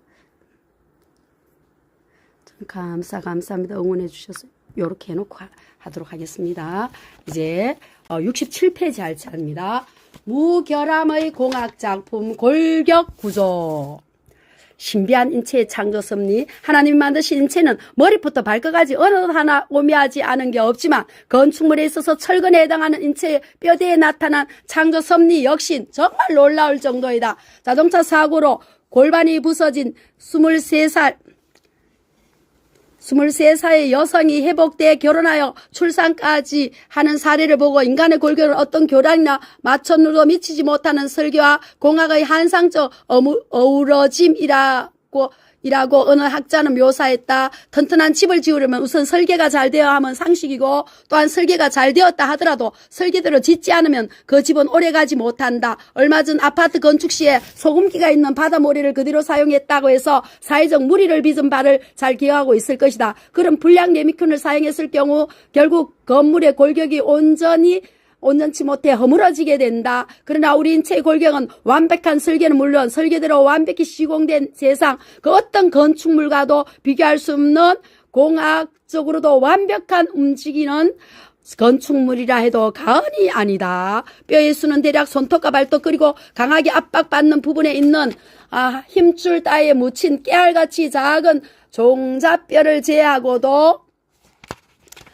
206개나 된다. 처음 신생아 때는 300여 개 이상을 헤아리던 것이 성장하면서 유압되어 그 수가 줄어들지만 간혹 유압 과정이 잘못되어 발가락 뼈가 하나 더 많은 사람이 있기도 하고 또한 20명에 7명 걸로 넋골이 한 개 더 많은 사람도 있다. 이러한 여분의 넋골을 가진 경우는 여자에 비해 남자에게 3배 정도 더 많다고 한다. 성경에선 이분은 아담의 갈빗대 하나를 치해 만드셨다고 한다. 창세기 2장 22절. 그래서 이것이 아담이 이브에게 넋골을 한 개 빼앗긴 데 대한 벌충일런지도 모른다고 나름대로 해석하는 이도 있지만 결코 과학적인 근거에서 말한 것은 아니다. 또한 가끔 사람들은 아담이 갈빗대 하나를 빼앗겼으니 남자의 넋골수가 여자에 비해 하나 적어야 하지 않느냐고 반문하기도 한다. 매우 진화론적인 질문이라 생각된다. 유전학적으로 따지면 넋골의 수는 남녀가 같아야 한다. 왜냐하면 하나님이 아담을 만들시 넋골의 수가 24개로 설계하셨고 넋골 하나를 취하신 것은 완성된 후다. 즉 넋골 하나를 빼앗는다고 해서 처음부터 설계된 내용적 유전인자가 바뀐 것은 아니라는 점이다.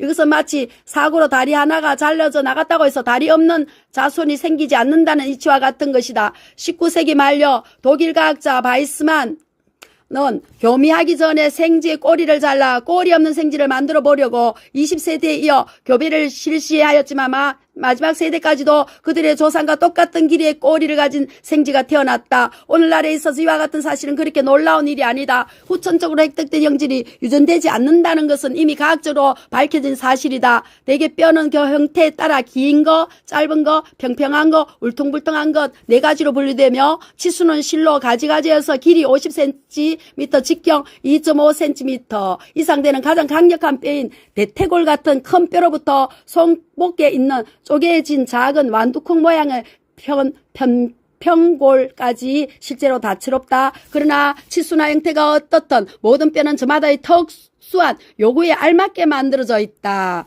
불량 시공 없이 1톤 넘는 충격도 흡수, 태아기관조차 제 나름의 임무 수행. 예를 들면 대퇴골은 웬만한 중량이나 압력에도 견뎌낼 수 있도록 되어 있다. 그래서 대퇴골의 축은 마치 속이 빈 실린더 모양으로 되어 있는데 이것이야말로 엔지니어라면 누구나 알고 있듯이 최소의 재료로 최대 효과를 낳는 원리에 입각한 놀라운 설계를 하지 않을 수 없는 좋은 예다. 이러한 완벽한 구조를 갖추고 있기 때문에 달리거나 차거나 뛰어내려도 체중에 의한 압박과 충격을 견뎌낼 수가 있는 것이다. 체중 57kg의 사람이 보통 걸음을 걷더라도 대퇴골 1cm 제곱 1cm 당 86kg의 압력을 높이 뛰기 선수가 뛰어내릴 때는 1400배 100kg 1400kg의 충격을 받는다고 한다. 그래도 견뎌낼 수 있는 것은 바로 대퇴골의 이상적인 구조 덕분이다. 기중한 내장기관을 보호하고 있는 두 개 골반, 흉곽뼈들도 저마다의 구실에 알맞도록 만들어져 있다. 뼈의 가장 중요한 임무의 하나는 모든 기관의 사령탑이라고 할 수 있는 뇌를 보호하는 일이다. 두 개가 바로 이 역할을 담당하고 있다. 헬멧신 두 개는 8개의 열번 장갑판의 봉합이라고 불리는 관절로 연결되어 있는데 최소의 무게로 최대 보호 역할을 수행할 수 있는 최상의 설계물을 하겠다. 흉곽은 심장, 폐, 간장, 비장을 보호하는데 넉골의 척추 위쪽으로부터 바깥쪽으로 커브를 이루어 나무 상자 같은 역할을 할 뿐만 아니라 호흡을 할 때마다 폐의 부피에 맞게 신축이 자유자재롭다. 그러기 위해 넉골의 앞골은 연골로 단단히 흉골과 결합되어 있으나 뒤쪽에는 매끄럽게 회전되기 쉬운 작은 관절이 있어서 넉골 하나하나가 척추에 결합되어 있다. 이와 같이 오묘하다고 밖에는 발리 표현할 수 없는 인체의 골격 구조가 과연 우연히 만들어지겠는가? 제3 반문하고 싶다. 뼈의 가넷을 빠뜨릴 수 없는 부분이 미골, 즉 꼬리 등뼈다. 진화론자들은 이것이 인간의 꼬리가 태아된 흔적기관의 대표적인 예로 곧잘 내세운다. 옛날에 사람의 흔적기관이 180여 개 가지나 된다고 했었다. 맹장, 귀바퀴 근육, 수염, 남자 유방, 사랑니, 편도선, 갑산성 등등이다. 그러나 몇십 년 전의 책에는 100여 가지로 줄어들더니 최근엔 좀 더 줄어들어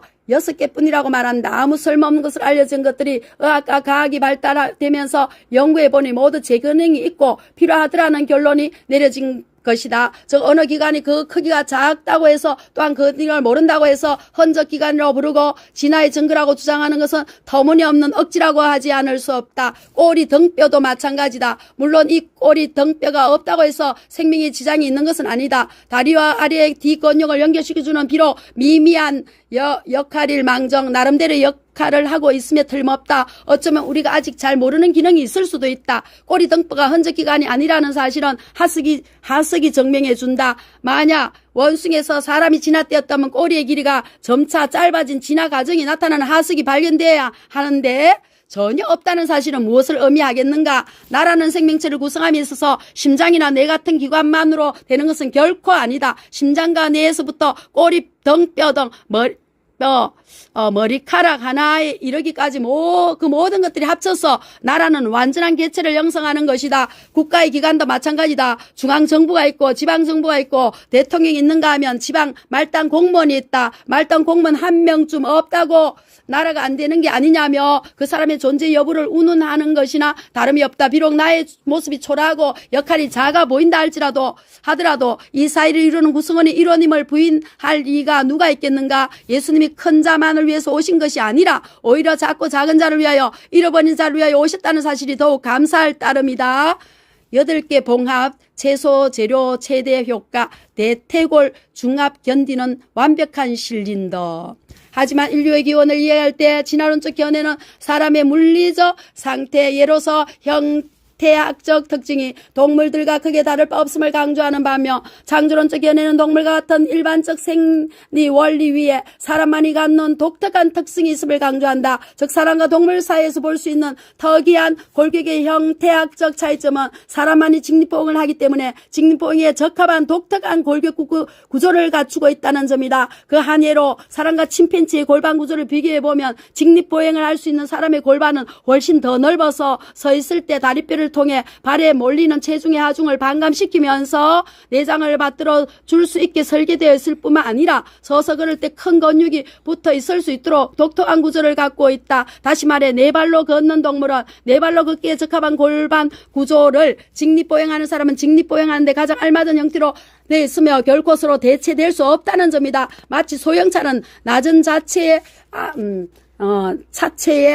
맞는 모든 구조를 트릭은 트럭에 맞는 구조를 갖고 있는 것과 같은 이치다. 골반의 구조를 좀 더 살펴보면 골반의 늘어진 날개 밑에 이어져 있는 두 개의 아치형 뼈는 앉아있을 때 몸의 무게가 척추를 통해 전달될 때 뼈에 실리는 무게를 받아들이기에 편리하도록 단순하면서도 능률적으로 설계되어 있다. 건축학에서 스페이스 프레임이라 부르는 응역을 지탱하는 데 불필요한 모든 재료를 제거한 개방 구조와 같은 구조적 특징을 갖고 있다고 한다. 뿐만 아니라 남자와 여자에 있어서도 특히 여자에게 임신을 해서 아기를 분만하는 데 적합하도록 골반의 구조가 이루어져 있어 남자는 명확한 차이점을 갖는다. 인류 진화 증명할 하석 자료 전무 사람의 골반만이 직립보행 설계. 인류의 기원을 탐구하면서 크게 두 가지 입장이 접근을 한다. 첫째, 하석의 형태를 비교함으로써 그 유형관계를 찾아 인류의 출현으로부터 현재까지 계보 전모를 복원하는 것과 둘째, 각 진화 단계에 속한 하석에 대하여 그 형태가 갖고 있는 기능적 측면을 분석하고 각 시대를 거침에 따른 적응 형태의 변화를 추구함으로써 그 진화의 요인을 분명히 하고자 하는 입장이다. 그렇다면 과연 현재 인류로 알려져 있는 호모 사피엔스, 원인으로 알려져 있는 호모 엘렉투스 또한 중신세 유인으로 알려져 있는 호미노이드 등은 어떠한 과학적 근거와 과정을 통해서 접근하였는가? 이것을 과학적으로 증명하는 것이 하석 인류학이 안고 있는 제일 큰 과제다. 인류의 진화를 뒷받침해주는 하석들의 형태적 해석 기준은 일찍이 남아프리카에서 직접 하석을 채취하며 비교 연구를 실시하였던 영국 옥스퍼드 대학의 하석 인류학자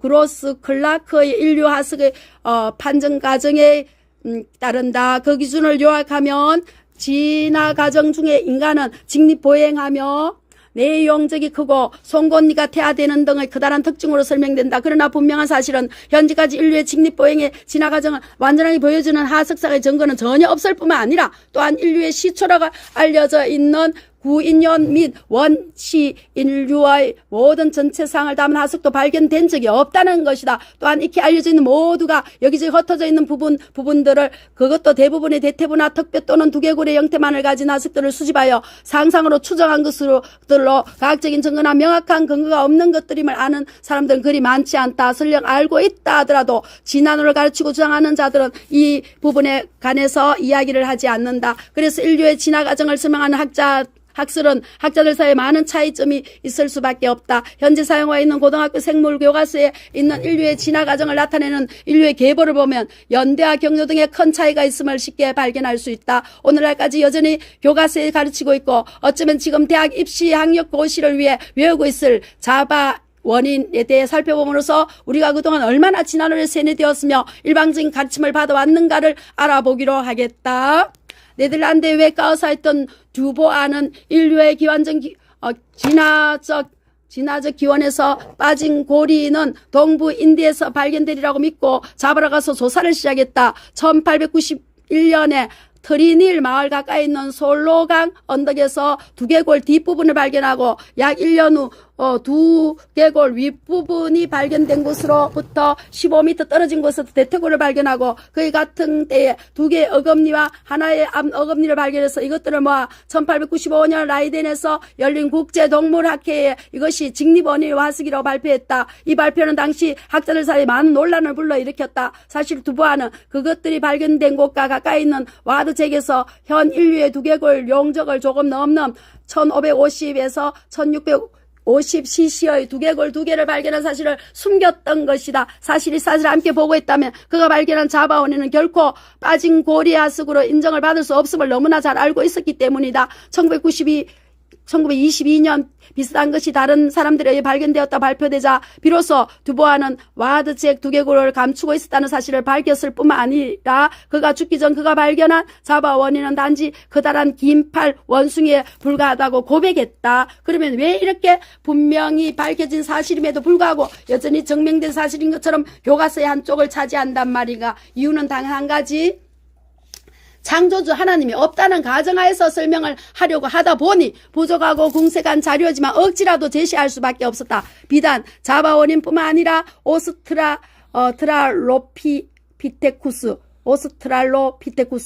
진잔트로푸스, 북경원인, 네안데르탈인 등 하나같이 모두 불충만한 자료와 논란의 대상이었음을 지적하고 싶다. 원숭이를 닮았다고 하면 기분 좋아할 자가 누가 있겠는가? 원숭이가 인류의 조상이라고 굳이 억지를 부릴 필요가 있을까? 하나님이 땅의 짐승을 그 종류대로, 육축을 그 종류대로, 땅에 기는 모든 것을 그 종류대로 만드시니 하나님 보시기에 좋았더라. 창세기 1장 25절 말씀 78페이지까지 읽었습니다. 시간이 이제 다 되어서 오늘 열심히 읽었네요. 참 너무너무 감사합니다. 함께 해주셔서 너무너무 감사해요. 찬양하고요. 참 너무너무 감사합니다. 하나님께서 너무너무 참 찬양 하나 하겠습니다.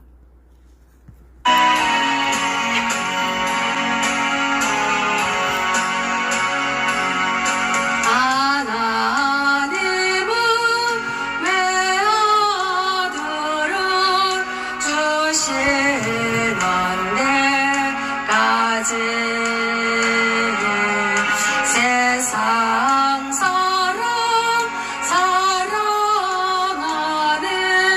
참 사랑이로다.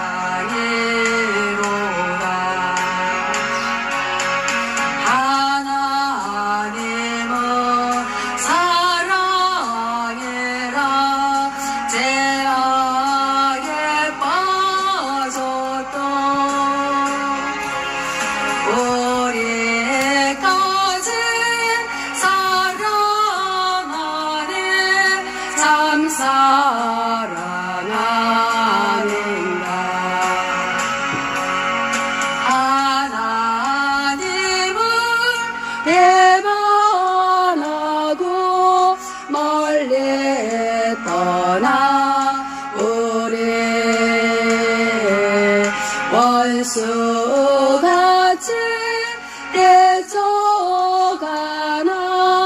사랑하여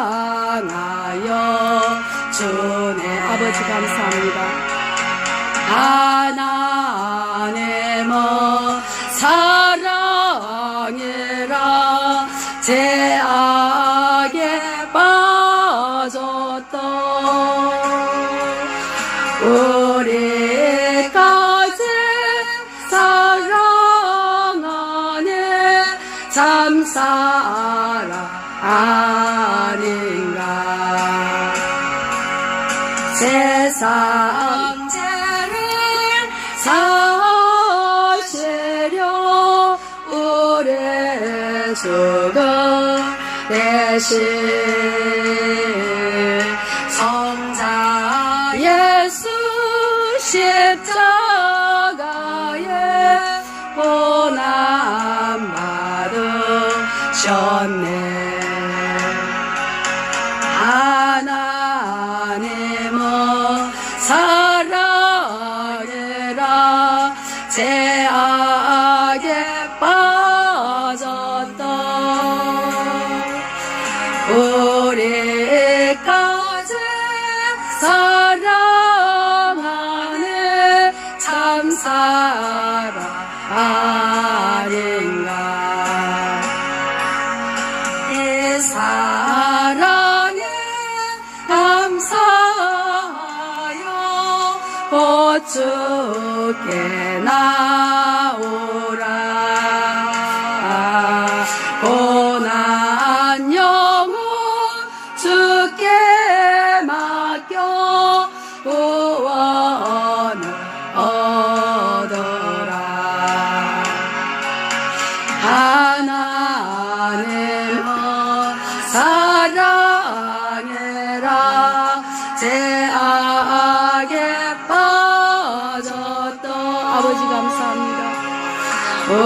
우리까지 사랑하네 참 사랑 아닌가.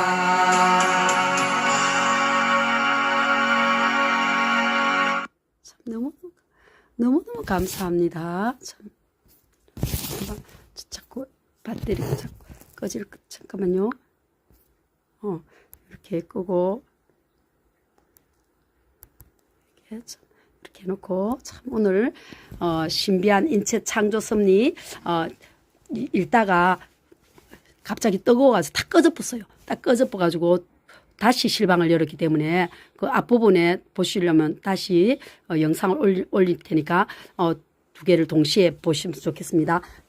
듣고 이 책을 한번 이제 남았는 것은 또 머리카락, 근육, 결합 조직, 호르몬, 생체 방어 기구, 눈, 귀, 혀, 코, 피부, 뇌, 신경, 심장, 폐, 신장, 소화기관, 구강, 위, 소장, 대장, 간, 설계, 췌장, 혈액, 정교한 설계 이런 식으로 계속 이어지게 되겠습니다. 내용이 너무 중요한 내용이라 가지고요. 정말 하나님께서 신묘막측하게 너무 신묘막측하게 지은 이 사실을 생각할 때 너무 감사해 가지고 제가 꼭 읽어야 되겠다는 생각을 해봅니다. 책이 너무 멋지죠. 이 책 이렇게 만들어 주신 분 너무 감사합니다. 참 너무너무 감사합니다. 지으신 분이 발행인이 조용우, 글쓴이 김종배. 예전에 만든 책입니다. 예전에 1993년 책이에요. 초판이 93년 책인데 참 국민일보사에서 만든 책인데 참 너무너무 내용이 너무 중요한 내용이라서 너무 감사하네요.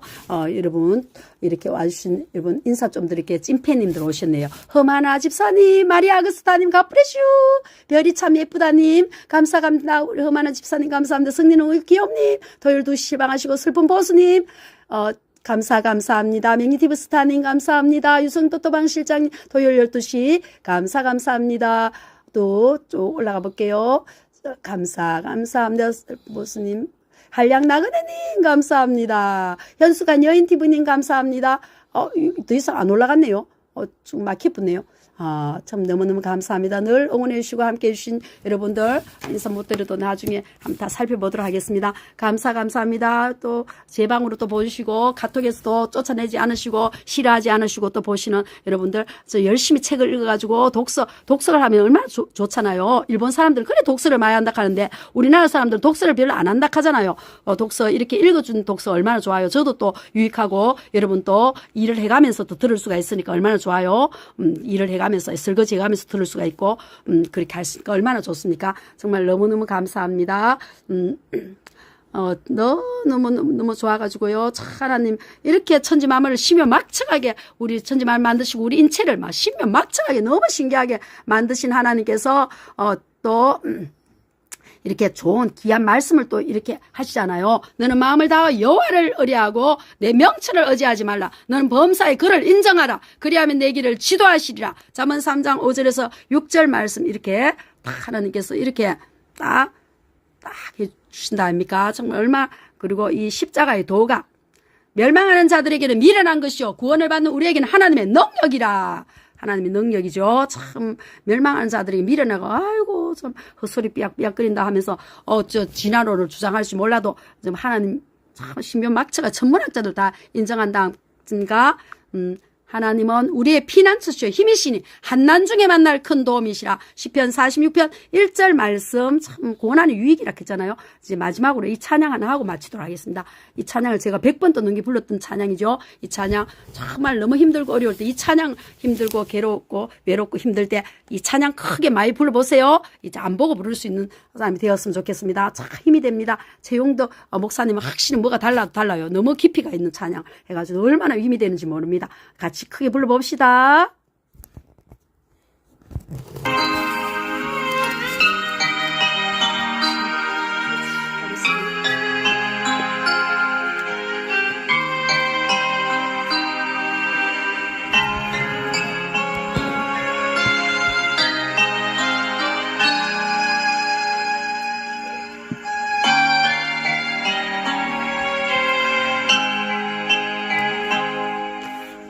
건넌 이 길이 꼭 굽어도는 수가 있어도 내 심장이 울렁이고 가슴 아파도 내 마음 속으로 여전히 기뻐하는 까닭은 하나님은 실수하지 않으심일세. 아버지 감사합니다.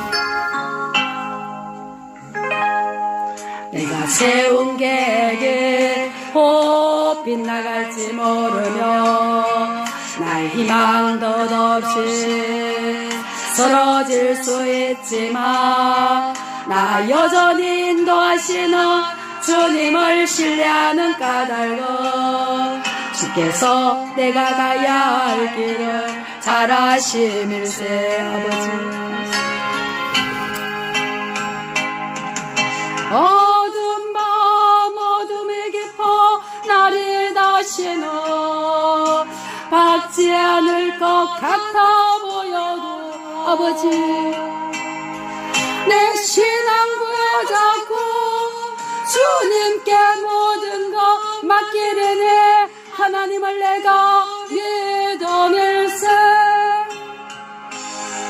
지금은 내가 볼 수 없는 것 너무 많아서 너무 멀리 가물가물 어령거려도 운명이여 오라 나 두려워 아니하리 만사를 주님께 내어 맡기래 차츰차츰 안개는 걷히고 아버지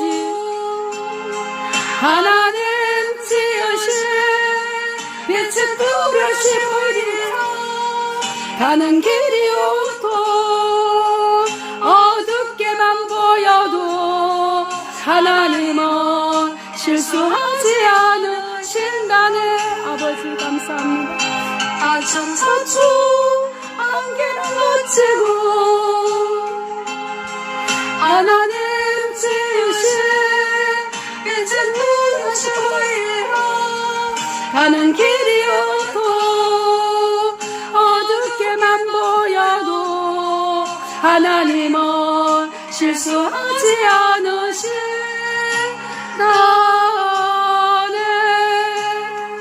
아버지 감사합니다.